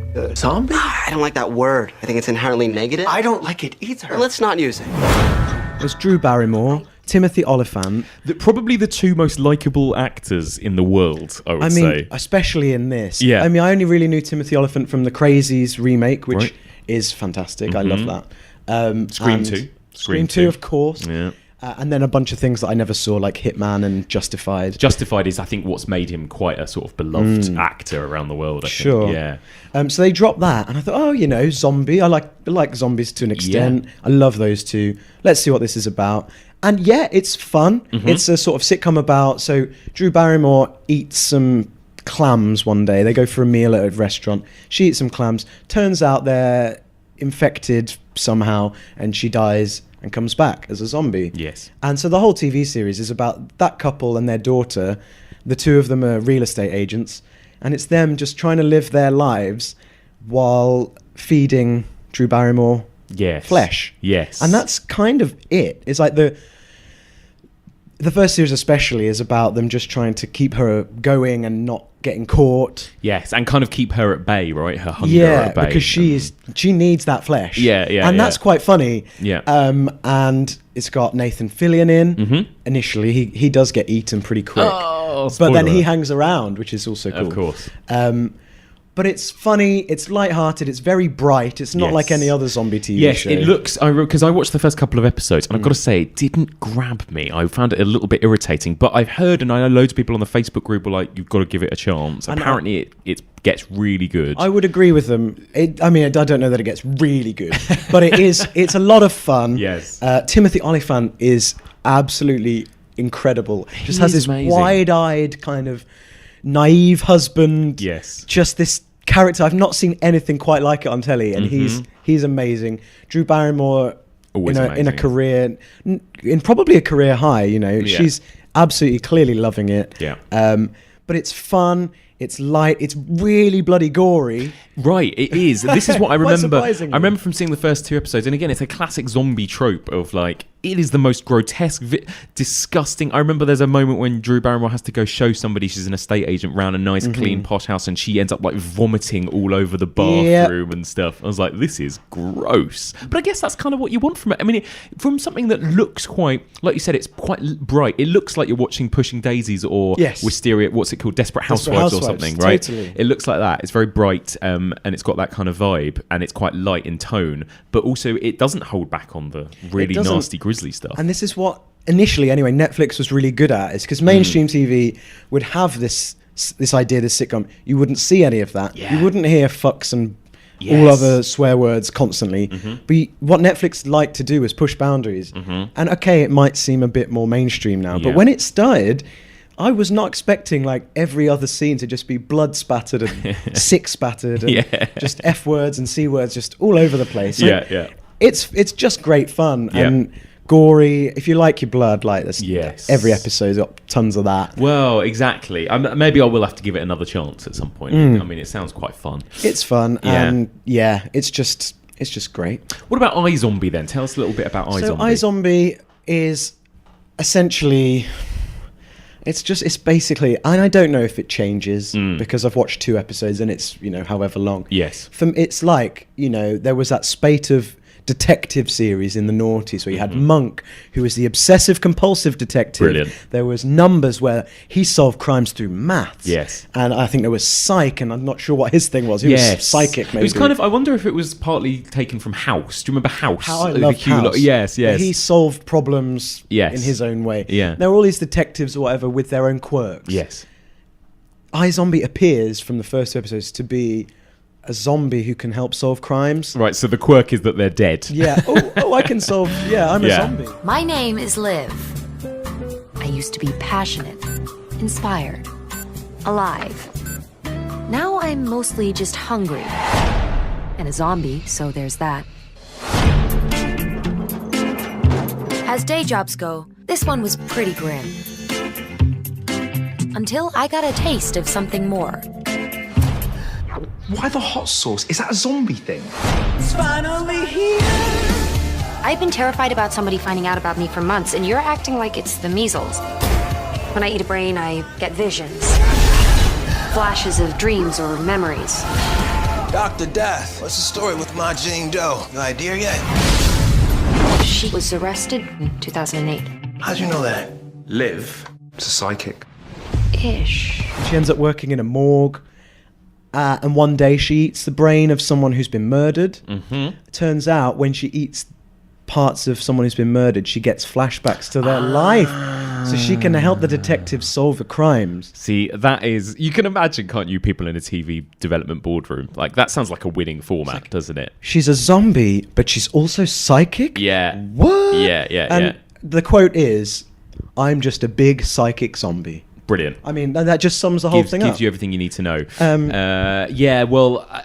Clearly it has got an audience. It's like 5 seasons in, so... That's quite a lot. And I think it's not a short season. Mm-hmm. I think it's like a straight network series. Right. So it's like long, okay. Which can be seen on Netflix as well, same as Santa Clarita Diet. Yes. But it's just a bit, initially anyway, formulaic. Like, her being a zombie doesn't really matter, right? And it sounds quite like you said, it kind of feels like it belongs in the noughties. Like, it weirdly feels quite dated already, this format. I think because of some of the things we're about to talk about are so much like pushing the format and pushing the boundaries of zombies and what you can do with TV these days. This feels quite generic and old-fashioned in a way. Not that I've seen it. That was how I felt watching the first two. The end of the second episode, the main character, I forgot her name, she starts talking about bigger thoughts about what it's like to be back integrated into society. Right. You know, she's got a passionate brain and a lust for life, but she's dead. But how does she establish the relationship with her former fiance and her family? But they don't know she's a zombie yet. They just think she's ill. Right. And I think potentially the bigger ideas work themselves out throughout the series. And I'm sure the guys on the Facebook group who do love it can tell us a bit more about it. But initially, I will say I didn't really want to keep going with it. Fine. Yeah. Well, that tells you a lot, doesn't it? Okay, amazing. So those were our first two, both available in the UK at least on Netflix. That's iZombie and Santa Clarita Diet. So both kind of fun, easy to watch, slightly lighter TV shows about the undead. Yes. Yeah. Okay. What have you got next? So talking of reintegration to society, are sort of 3 TV series which I do very much recommend. So we've got In the Flesh, Les Revenants. Yes. I think that's the best pronunciation I can give. That's The Return. That's The Return, the original French series, and a series called Glitch, which is an Australian drama. Brilliant. So let's start with In the Flesh first. In the Flesh. Okay, so they're all slightly similar setups, but In the Flesh is basically, there's been a zombie apocalypse. Yep. Well, not an apocalypse because life has continued. So there's been a zombie outbreak sort of 3 years prior to where we pick up, and we focus on a family in the north whose son has been one of the zombies who's been cured, in inverted commas. Yep. So the government have found a way to sort of not return them to human form, but as close as they can, as long as they keep taking medication. So In the Flesh, they call them partially deceased syndrome sufferers. Right. So they're not zombies. No. They are partially deceased syndrome sufferers. Partially deceased. Amazing. Now, to everyone else, they were zombies. They got infected, however it happened. They ate other people and lived off human flesh until the government figured out how to rehabilitate them and send them back into society. What are you? He's a bit different looking, but he's still the same. Oh Lord, it really brings me down that the devil. Do not go gentle into that good night. Rage, rage against the dying of the light. We're living in a world where real monsters exist. They are not your neighbors, not your friends. They are imposters, changelings of the highest order. I don't feel ready. But that's why they say I am ready. Because I'm feeling. For the undead, life begins again. So we see Kieran returning to his family in the north, having finally recovered. Still looks like a zombie, so they get sent back with this pack full of makeup I think Rosie talked a little bit about this on her episode. Yes. So if they get makeup and they get contact lenses, and for all intents and purposes, they look vaguely human more than zombies. And basically, the series is about how the family react to Kieran coming back, how the rest of the community react, because a key thing, and especially up north, was those who hadn't been turned started a volunteer organisation to go out and kill any other zombies who were still out there looking for flesh. Right. Now, this group still go, even though the government have set up these rehabilitation centres where you can take the deceased and rehabilitate them. Okay, yeah. Unfortunately, Kieran's sister is part of that organisation, so you have this odd relationship where he comes back and she doesn't know how to react because she doesn't want to kill him, but the rest of her group do. Yeah. You don't know initially how he died. That plays an important part in the drama of the 3 episodes. It's only a 3-episode series, the first one. Yes. And it's just reintegration, how he deals with being back. So it's quite emotional, it's quite in depth, and it just talks about all sorts of things, like his best mate was in the army and he comes back. So is that kind of returning from war analogy and all of this. It's very, very good. Yeah, well, I've heard, and obviously, like you said, Rosie talked about it quite a lot, and I think we'll probably talk about this more and more with the next few TV shows. But like, I think what a lot of the best ones do is like, I think we're living in a kind of post-zombie world now, right? Totally. Where we all know what zombies are, so it doesn't have to explain all that. It's now, what's quite interesting is it's about what happens next. How do humans live with zombies? Zombies, like you said, reintegrating themselves back in with humanity. And I guess there's all kinds of kind of metaphors you can take from that in terms of, like, I don't know, immigration or whatever, and people kind of learning to live together. So I've heard loads of good things about that. And what I quite like about it is that it's 9 episodes in total. Oh, yes. I can't wait to get on to the second series, which is 6 episodes. Yeah. Season 1, 3 episodes. Season 2, 6 episodes. That's music to my ears. And we talk about how I spoke about how TV is able to cover these topics that film may not quite be able to do so in depth. Yes. But 3 episodes, it does a hell of a lot. Right. It's, very, very well done, BBC. Unfortunately, because it's a BBC show, it's actually much harder to track down for people. It's not available on any free streaming sites or anything like that. Yeah. You can, if you want to see it legally, you have to pay for it, essentially. But you can, if you want to track down In the Flesh, it's not many episodes, so it's easy to watch, and you can buy the whole thing on Amazon. You can watch it online on Amazon and iTunes and a bunch of other places. I'm sure you can actually get the DVD or Blu-ray set as well. Oh yes, and there are ways to watch it. I found a way to watch it. So, and of course there are other ways. So that is In the Flesh. Okay, let's talk about the next one you mentioned about zombies reintegrating, and that is The Return. Yes.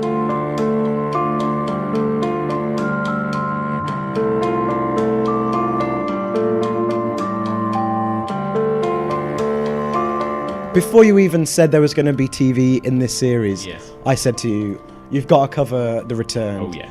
And this is one I've actually watched, the first one of the list so far. Yes. Now, obviously, we're not going to go into great detail, but this is one of my favourite TV shows. Yeah. Well, it was when I watched it. It's been a while since I saw it now, because I didn't have a chance, because there's so much telly to rewatch this. Yes. But it is one of the most beautiful looking TV shows I've ever seen. It is. It has one of the most amazing soundtracks of any TV show I've ever seen. Yeah. And it packs an absolute emotional punch. That first season, anyway, is absolutely amazing. Yes. So the idea is we're in a small French town, and a bunch of the dead start coming back to life. Now, in the flesh, those zombies look like zombies, and they get painted and sent back to their houses. Yeah. In this, they just look like themselves. they did when they died. Yeah. They just look normal. And as the series goes on, they start to fall apart a bit for various reasons. But essentially, the dead come back, they visit their family, and it's about reintegration. It's how, whether they survive with the family, whether they should be alone, what it's like to live alone, because ultimately they are zombies. They can't really live their previous life, their normal life. And what do? It poses lots of sort of philosophical questions. Yeah. It is stunning. I absolutely loved it as well. And it kind of sneaks up on you as a zombie thing, which I really loved. Yes. You know, you start off just thinking it's some kind of supernatural mystery or something, and then you go, oh, holy shit, no, this is a zombie show. No, totally. But because it's done in such a kind of deliberately slow-paced sort of unraveling of what's really going on, it's really clever, isn't it? And that's it, yeah. Like slowly, even just the way they move, they very slowly drift back to their families. I think there's maybe 5 or 6 main characters. Yes. They're all of different ages. They're all from different time periods. Right, that's the other so thing. that's really interesting. So you've got people returning like 50 years later to their family who have obviously aged that much, and they haven't. Like, well, they've moved on with their lives. How do they now fit in?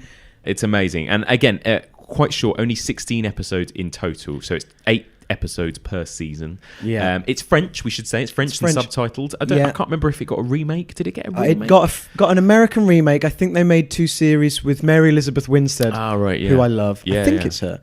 But I never saw any of that. No, I haven't seen it, but I would hugely recommend. We both would, wouldn't we? I'm not sure there's this program that series 1 especially could possibly be any more beautiful. The director specifically filmed all of it at golden hour, so I think it took like 3 times longer to film. No wonder there's only 16 episodes. Else, because every shot just looks gorgeous. Has that stunning kind of orange or blue look. The soundtrack is by Mogwai. It is amazing. I took a trip to Iceland once and just played that on loop in my head, and it perfect soundtrack to the landscape, and the setting of Les Revenants is perfect for that. It is an amazing series. Yeah, it's really, really great. Again, unfortunately, I think quite tricky to actually track down legally. Let me just look it up on Just Watch. It was on Channel 4, or More 4. Yes. But and I was particularly annoyed because I didn't have More 4 HD. Right. And you have to watch it in full HD for the glorious colours and everything. So it was a bit annoying even when it was on telly to watch. But if you can get the Blu-ray, get the Blu-ray. It's available on Blu-ray. You can also buy it on Amazon, and pay and stream it on Amazon or on iTunes as well. So that is The Returned. And then the other one you were mentioning as part of this kind of group is Glitch. Is that right? Now, this isn't anything I'd ever heard of. No. I'm not sure if you have. I've never heard of Glitch, no. But it's, again, one of those ones that I Googled best zombie TV series, as you do. Of course. And this came up, and it's an Australian series. Won, I think, the Logie for best drama. But it's almost, at least starts off as a kind of Australian Returned. The people at the cemetery, they've come back to life. Where am I? Hey! I thought you were a zombie, but you talk. What? Of course I bloody talk. The people listed on the tombstones match up with you.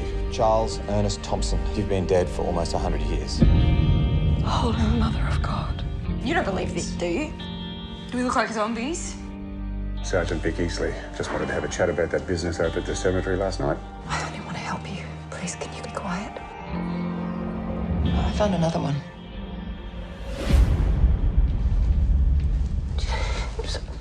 What? So the setup is very similar. We're in a small town in Australia called Urana, and about 6 or 7 people rise from the dead. You see them crawling out of their graves one night. So it starts off like a proper zombie series. And then they don't know what's going on. Someone finds them, the local policeman finds them, doesn't know what to do, takes them all back to the local doctors. And the series sort of follows them as they try and figure out, again, how to re-enter society. One of the people who comes back is the police officer's dead wife. He is now engaged and or married and with a wife who's pregnant. So how does he deal with his ex-wife who he loved, or his wife who died? Again, these people who rise from the dead are from different time periods, but it's from Australia, so it's a much different feel. It's much brighter than the French series, but it's kind of the same idea, even to the extent that these dead people can't leave the town. So in The Returned, there's many shots of them trying to leave by going over the dam, and they can't. I can't even remember how they get stopped, but they essentially just can't. Yes. And in this series, they try and leave, and they're start turning to ash, their Right. eyes bleed, and it's a similar thing, but no one knows why they're back. And sort of the first series is all about why are they there. They have these flashbacks, but it's not done in a overly lost kind of way. You're not stuck in the flashbacks. They're really quite well done, integrated into scenes in the present day. It's very, very interesting, and it's one of the few that I've watched the full series of. 6 episodes, or 8 episodes, I think. That is Glitch, and that is available on Netflix as well. It so is, you can stream that for free. I'd in highly the UK. recommend that. It's sort of like a little bit less good Revenants, but Sounds good. It sounds yeah, if really you don't good. want to watch something in French, watch something in Australian. Oh, so there you go. So a nice little group of 3 there: a British BBC series, a French series, and an Australian series. All quite interesting by the sounds of it. Yeah, Very much, yeah. Yeah. I like that. They're not zombies. They're humans who've returned from the dead. Yes. They do need to eat flesh. Yes. But beyond that, they're not out to... Yes, to murder and To kill, and murder that's people. it. Okay, let's move on. What's next on our list? Yeah, so the next few are basically just zombies are back. How will people survive? Right. But bring it more of the horror, I suppose. Much more horror. Okay. And much more about these look like zombies. They need flesh, and they want to eat the humans. Okay. That's how they're all joined. Okay. So the 3 we've got now are Kingdom, Right. which I hadn't heard of again until someone mentioned it on the Facebook group. Z Nation. Ugh, I don't like saying Z. Z Nation. And Black Summer. I know you're out there. I can see you. Running, hiding, killing, surviving. In accordance with the emergency executive orders, you've been selected for exposure to an experimental substance. I've seen it all. And I gotta tell you, people, we've been getting our asses kicked. Show 'em! Well, today is the day that all that changes. You're looking at the only human known to have survived being bitten by a zombie. His blood carries the antibodies for the ZN1 virus. If we can get him to the lab in California, they can use his blood and make more of the vaccine for the zombie virus. Donna?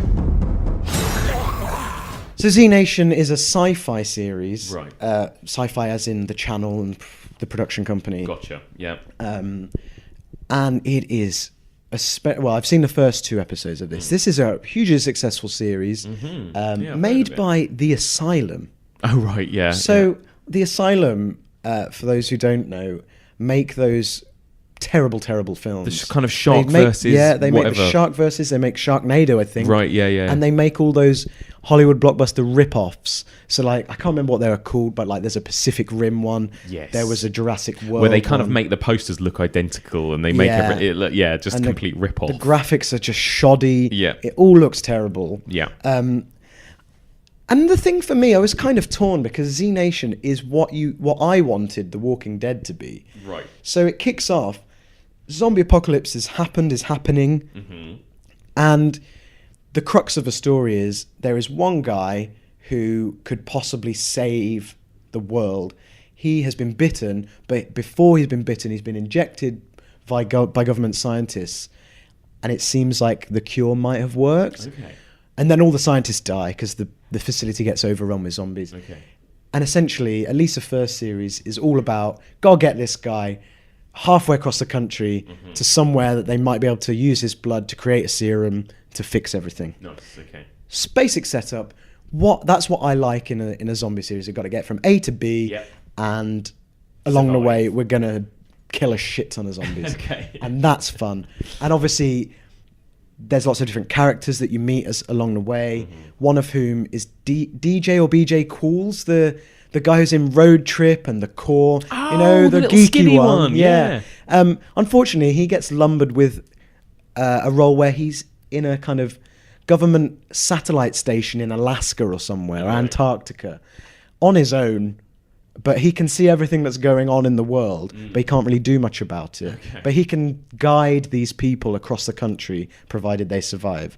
So he's the only recognizable face in the series. Sure. But yeah, so the setup is fun. It doesn't take itself too seriously. And the story is straightforward but exciting. The zombies are quite cool. They look good. They're fast zombies. But what I will say is it looks like it was made by the Asylum. Right. So it's quite annoying because any CGI in it, the zombies obviously aren't CGI, but any CGI looks terrible. And in the first episode, that sort of put me off a little bit. Right, yeah. But I persevered, and the second episode, there's less of it, and it's quite fun. But it's really, really shaky. The camera's all handheld, and it's sort of shaking everywhere. Like the films they make. Yes. They almost distract you from the fact that there's not a lot of action it's by classic. shaking the camera constantly. Yeah. Which is kind of annoying. It's like, just hold it still. Yeah. And that's okay. The Walking Dead, if you could combine the production of The Walking Dead with Z Nation, I think that would be my ideal TV series. So basically, it sounds like a kind of sillier, schlockier version of The Walking Dead, right? Totally. You know, it cares how less about the kind of like human relationships or whatever, and more about the zombies. I mean, it obviously goes on for quite a few series, and it's got a big fan base. So I imagine that you get to know some of the characters. Yeah. But I'd say, you know, if you like zombies, if you like a bit of schlock, yeah, go it's for worth it. a watch. That's okay. So there you go. That's Z Nation or Z Nation. That is on Netflix for everyone to enjoy. I haven't checked out if they're still making it, but there's plenty on there, so they'll keep you going for a while. But intriguingly, Netflix then signed a deal with the Asylum to make a prequel series. Yeah. So this is Black Summer. They don't know what the hell is going on. They don't have a plan for us. Everything is falling apart. I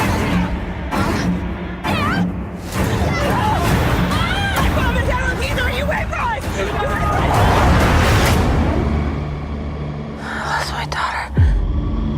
I need to go to the stadium. To get out of here, we gotta make hard decisions. So I watched literally as soon as it dropped. I was like, I want to see some of this. Yes. It is much easier to watch. Okay. I will say that. It's really, really, really well shot, actually. Right. The whole thing, basically, in Z Nation, they talk about this thing called Black Summer, which was when it all kicked off, when shit hit the fan and the zombies went crazy. And so Black Summer picks up on a little, I don't know what it is, like a little town or an enclave during this period where no one really knows what's going on. The army don't know what's going on, but they're trying to evacuate people. Yes. And you see multiple characters all in the same area. Yes. Getting involved, like figuring out what to do, basically trying to get to the stadium, they say. Yes. And the first episode focuses on each character individually over the episode. Yeah. But what's clever about it is you see all their stories kind of cross over in camera. Yeah. So they all impact on each other in different ways over the first episode. And the camera work is very, very clever. There's lots and lots of extended shots. Again, it's handheld, but it's not shaky at all. Right. They've got a bit more money behind this. Netflix, they're pumping money left, right, and centre into everything. So it does look very, very good. And there's lots of tracking shots, and there's lots of close-ups, and then pans out, and just it doesn't let go. So they've obviously choreographed a lot of it very well. Right. And it appears to all be shot in the same sort of town, which is helpful. Yes. But it looks incredible. Right. The script is pretty bad. Okay. It's written and produced and directed, I think, by the same people who do Z Nation. Right. But the money and the crew are they've obviously They've got a allowed bit it to be a more. different thing. So Interesting. looks-wise, it looks fantastic. And I will say, despite the script, there are a couple of moments in the first two episodes that totally made me jump. Oh, great. So it is scary, quite scary, but there are a couple of deaths that you may or may not see coming that are they're really impactful. Oh, nice. Okay, that's good. From the first two episodes anyway, this Black Summer is an intense, fast-paced. It doesn't really let up. There's not much kind of slowness like The Walking Dead or Fear the Walking Dead. It's just constant. And there's only 8 episodes, I think. Nice. So I don't think it's going to let up at all. Cool. So that surprised me, I must say. That sounds good. So I'd recommend that. And very that's much. on Netflix, did you say? Yep, Netflix. I don't know whether it ever will go on Sci-Fi on Virgin or Sky or what have you. But Right, now, just dropped, or a couple of weeks ago, just dropped. Great. and ready to watch. And I imagine it'll be there forever now. Brilliant. All right, lovely. Okay, the last one you were going to talk about in this group was Kingdom. Kingdom. This is my absolute favourite that I've watched for this podcast. 이 연못 안에 시신이 몇 구가 있을 것 같으냐? 이 안에 시신이 몇 구가 있건 몇 식구가 있건 그 누구도 내게 아무 말도 못하게 만드는 것. 그것이 권력이다. So, and this is so unlike any other zombie thing I've ever seen. So, we know that Korea can do good horror films. Yes. We know it can do good zombie films. Yes. Train to Busan was epic. Yep, yep. This is nothing like that, by the way. Kingdom, basically, is a period drama set in medieval Korean times, which is a period of time in a part of the world that I know nothing about. And it's sort of a royal conspiracy drama crossed with an all-out just zombie action film. So the basic setup is there's a conspiracy within whatever part of the country we're in, where the king is ill or supposedly ill, and his young wife is pregnant and going to give birth to something they hope is a boy. So there'll be a replacement. Except that the king already had a son, the crown prince.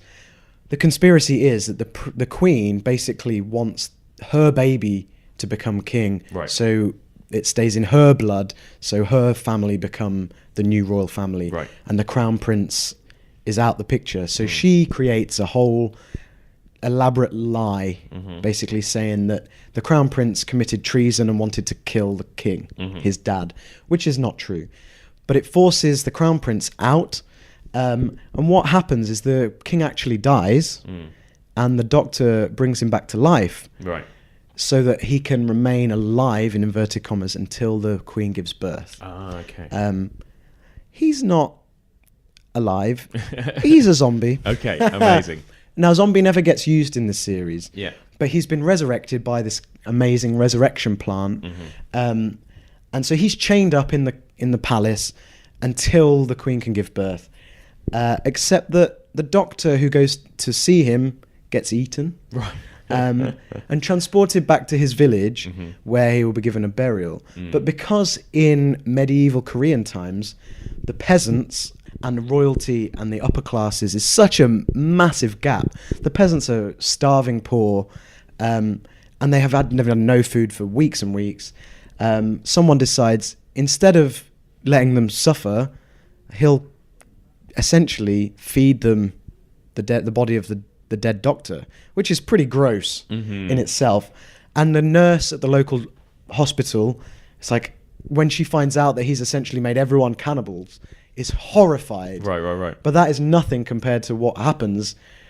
He's just fed them a doctor who's died by being bitten by a zombie. So you know what happens then. Right, so it spreads. So it spreads like a mother. Nice. The entire hospital gets overrun by zombies, and that's how the outbreak occurs.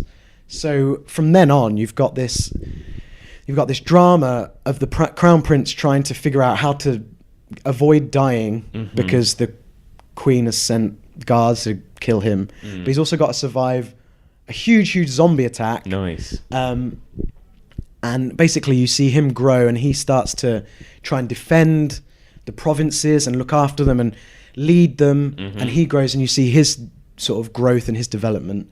Meanwhile, every episode has like full-on 20-minute massive zombie attack. Right. And these are fucking fast zombies. They're basically flying through the air. Nice. So we're in Korea. We've got like martial arts going on left, right, and center. There's sword fights.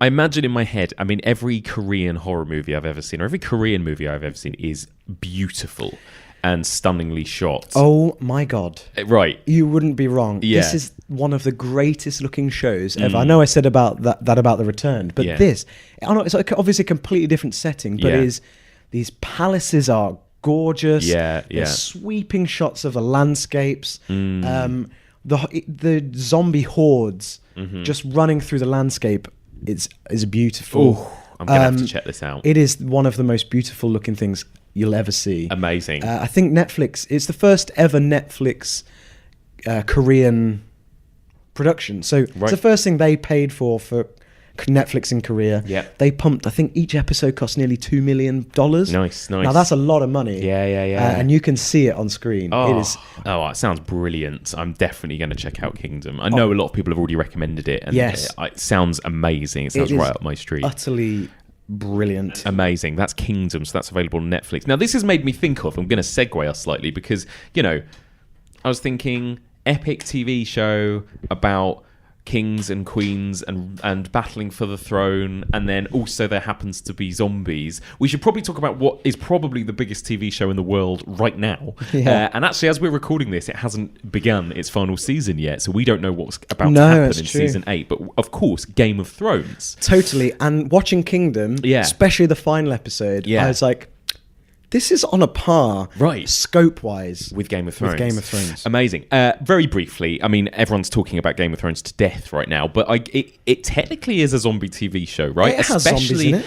Especially more and more, because I feel like, again, we at this point of recording, we haven't yet seen season 8. It's literally about to start 2 days after we record this. But so we can't comment, but I am 90% certain that a big portion of season 8 is going to be about humans versus the White Walkers, right? Humans versus the undead.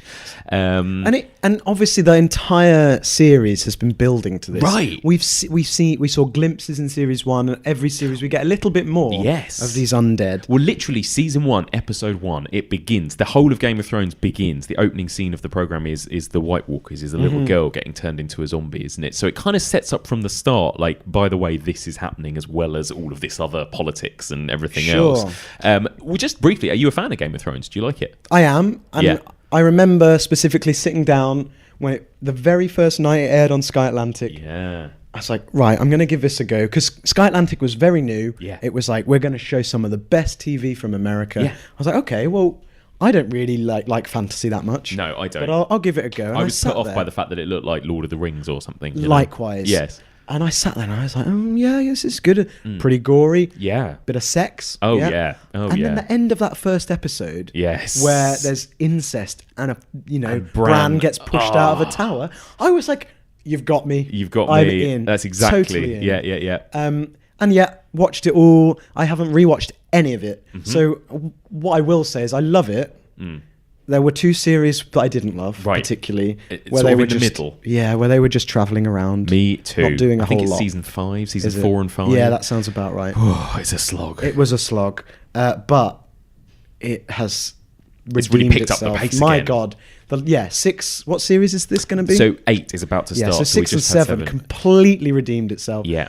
The action, the drama, everything just picked up. Hit 11. Yeah, agreed. I'm really excited. I mean, ironically, considering what we're talking about, I think the part I am least interested in is the White Walkers and the zombies. I kind of am hoping that the whole of the last series isn't about that. I kind of want to see more about Cersei and all of these characters kind of, screwing each other over for the throne and everything else. That's what's going to be interesting, because maybe they'll have to band together somehow to defeat this external force. In some ways, that kind of saddens me, though. I don't want it all to just be like humans versus zombies, No, at the very end. I agree. Because it feels like something that's much more nuanced than Well, it hasn't been about that. No, it hasn't. So the final series can't just be that. And again, we haven't seen it. It's probably going to have aired by the time we talk about this, but I've heard that I think episode 3 is going to be the big...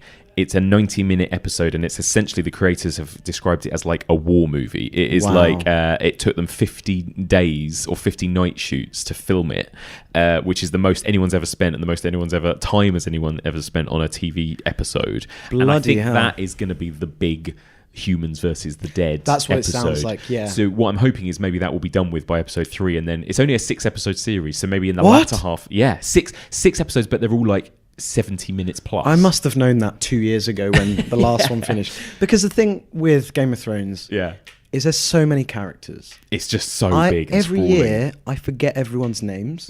I forget who who did what.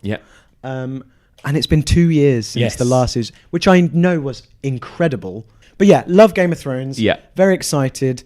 Interestingly, the zombies are more supernatural zombies, though. Yes. They can be killed with dragon glass. Yes. Is that what it's called? Yes, dragon glass. But they are essentially zombies, because they kill someone and then they bring them back as a zombie, don't they? So totally, it is essentially... So it's an interesting twist on the zombie. Yeah, and a zombie dragon. Exciting. I mean, yeah, I've not exactly. seen that before. Yeah, there you go, a zombie dragon. So obviously that's Game of Thrones. That is not available on Netflix. That's only available on if you pay for Sky or HBO or one of those premium I think content. Now kind of, TV has it, doesn't Now it? TV, so exactly. if you don't have full Sky, there's a way of watching it. Exactly. But you will know where to find Game of Thrones. It's the most torrented TV show in the history of Exactly, the world. exactly. So I imagine some people will be using Yeah. illegal methods. I but imagine so, but I we think- wouldn't know I feel about like no, we wouldn't know, No. but I feel like HBO embraced that now. Yeah, exactly. It's made enough money for them. Okay, so where are we? We must be nearly there now. So that's basically all the zombie stuff. Mm-hmm. You did an episode on The Evil Dead, I believe. I did. With Chris. Ash versus Evil Dead. Oh, yeah. My uncle is a shaman. When I was a kid, he would say, evil is always waiting in the shadows. And only one man would rise to stand against it.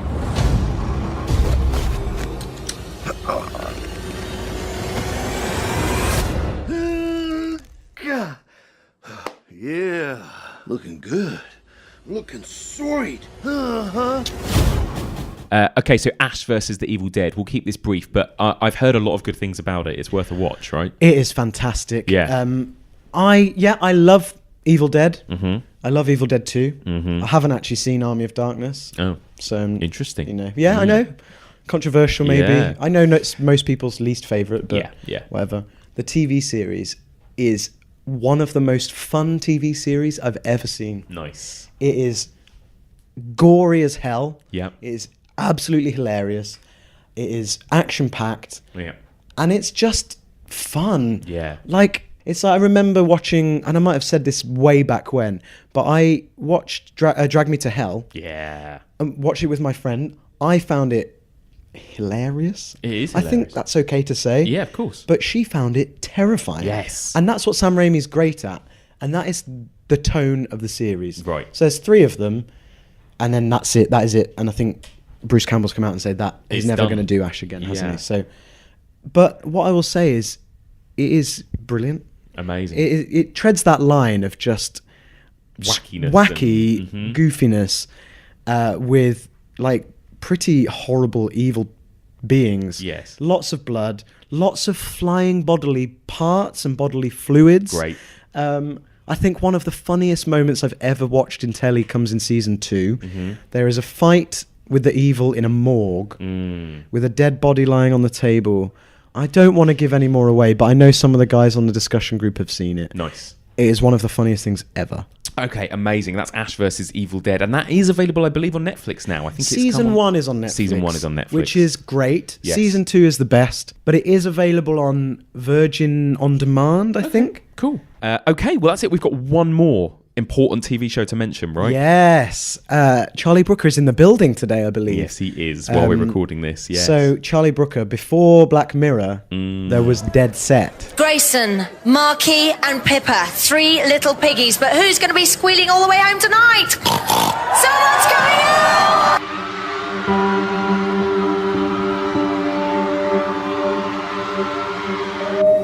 Hang on a minute, my sound has gone down again.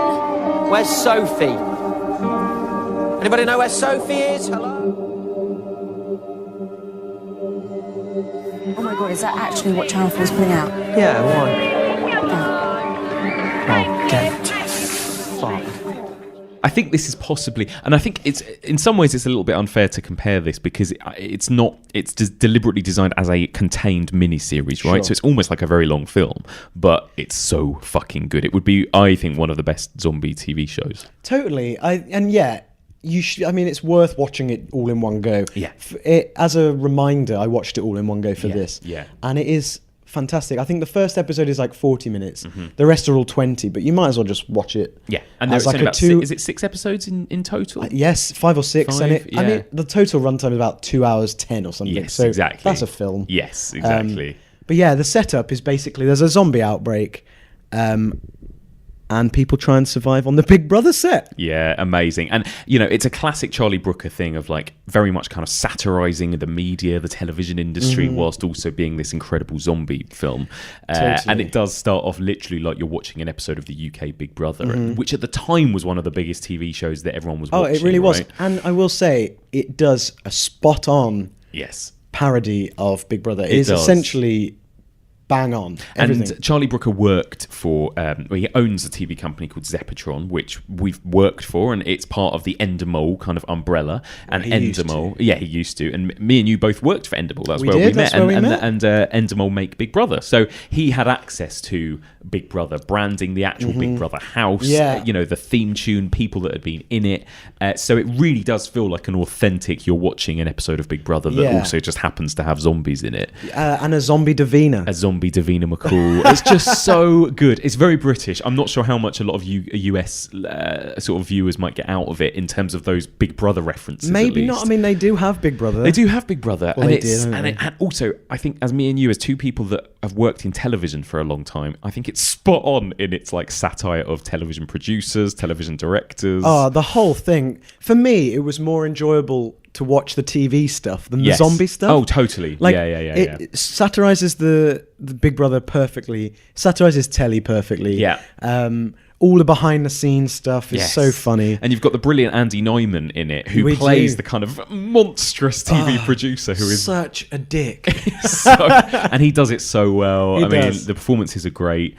It's just classic Charlie Brooker, really, through and through. It's brilliant. Totally. He knows his genre. So the zombies are, I mean, they're fast zombies. Yeah. We can say that. They want human flesh. Yeah. But the whole thing of like, where do zombies go when they come back? Yeah. Well, they're all gravitating to the one thing they've all known, which is the Big Brother house. It's reality television. It's so good. It's such an update of like the shopping mall and Dawn of the Dead. It's such a clever one.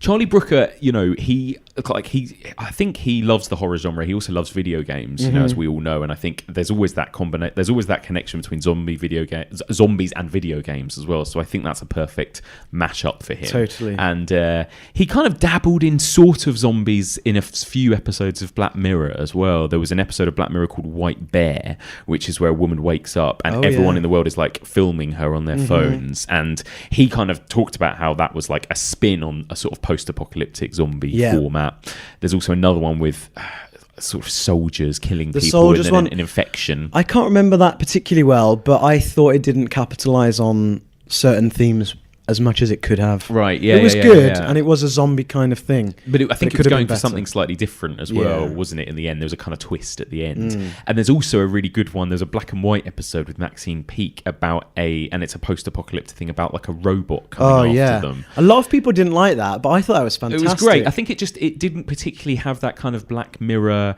like twist or commentary. It was just a genre film. It was just an apocalyptic horror film, essentially. Yeah, just chased. It's similar to the hordes of zombies, except there's one killer robot. Exactly. It feels like, and all three of those Black Mirror episodes feel like kind of spins on zombies. Like you can tell he's into that kind of story and that kind of format. And he does that. And if anyone hasn't seen Black Mirror, I just think it's the best fucking thing ever. But anyway, Dead Set is a straight up zombie saga, zombie miniseries. Now let me have a look. It's available on Netflix, isn't it? It is indeed. There we go. So that's how I caught up on it. For anyone out there, Dead Set, if you haven't seen it, do check it out. So there we have it. That is our list. That's all of our TV shows. I'm going to run through them one more time. So we started with iZombie and Santa Clarita Diet. So then we had In the Flesh, The Returned, and Glitch. Then we had Z Nation, Kingdom, and Black Summer. And finally, Ash vs. Evil Dead and Dead Set. Now that's a lot. It's a lot of zombie TV shows. And, we could talk about them forever. Yeah. There's so much to unpack. But again, it's hours and hours and hours. Yeah. Which is fabulous. Yes. If you love zombies, there's all you could want there. Yeah. And, I know there are more TV series out there. Yeah. I think there was a series called The Strain, I think. Yes, there is. A series called Helix. Yes. I have a feeling both of those are on Netflix. Yeah. It's just endless. It's absolutely endless. And I'm sure there are others that are amazing that, listeners will let us know about. Absolutely. If there's any we've missed, write in. Yeah, any that are better than the ones we've spoken about. I'd love to know. Amazing. Rob, thank you so much for Thank joining you. me. I know it sounds like I've been talking. No, it's been lovely. I got to have a little rest and just listen. So many good recommendations. Where can people find you out there online? I'm on Twitter at RobWatts88. Lovely. Instagram the same. Brilliant. Which I use a lot more now than I do Twitter. Yeah. And Letterboxd, which because of the bloody TV thing, I barely updated it in the last month. I haven't watched any films. I know, nightmare. You so can go I back to watching films again now. I can't wait. Honestly, I've got a list a mile long now of films I want to see. So I'm excited to do that, and I'll keep updating that now. Brilliant. I think that's at RobWatts88. But I'm following you, so people can find me on your list of followers and all that stuff. So amazing. Yeah. Cool. Thank you very much. Thank you. And that's it for this week. Thank you so much for listening, and a big thank you to my two brilliant guests, Jacob Stolworthy and, of course, Rob Watts. So, what did you think of this week's episode? And what's your favourite zombie television show? Do you have any personal recommendations? Anything that we didn't mention in that list, or anything that you think I might like? Please do send recommendations my way. Get in touch. The email address is evolutionofhorror@gmail.com. You can find us on Twitter, on Facebook, on Instagram, and on Letterboxd. There is also a discussion group. That's the Evolution of Horror discussion group, where you can discuss movies, TV shows, the podcast, anything you like, with fellow listeners. That can be found on Facebook. If you want to become a patron, simply go to patreon.com/evolutionofhorror, sign up, donate $5 per month, and you will get access to loads and loads of bonus episodes, discounts, and various other treats. You can find all episodes of this podcast. You can also find our merchandise shop and our blog all on our website. Simply go to evolutionofhorror.com. You can find this podcast on all major podcast platforms, including iTunes, Acast, Stitcher, Podbean, and various others. And if you get a chance, please do drop us a little rating or review, preferably a nice positive one. Spread the word about us, share the love, tell your friends and family, help us to get discovered by new listeners. So, next week then, episode 18 in our zombie series, we are edging closer and closer to the finish line. I'm going to be joined by Adam Robinson next week, and we're going to be discussing two really interesting modern twists on the zombie movie, both based on novels, both filled with interesting meaty subtext and nuance. Two of my favourite recent zombie movies. First of all, we're going to be discussing Pontypool from 2008, and then we're going to be discussing The Girl with All the Gifts from 2016. Both of these movies will be discussed in spoilerific detail. I highly recommend you check them both out. Join us next week for all of this and more on the Evolution of Horror.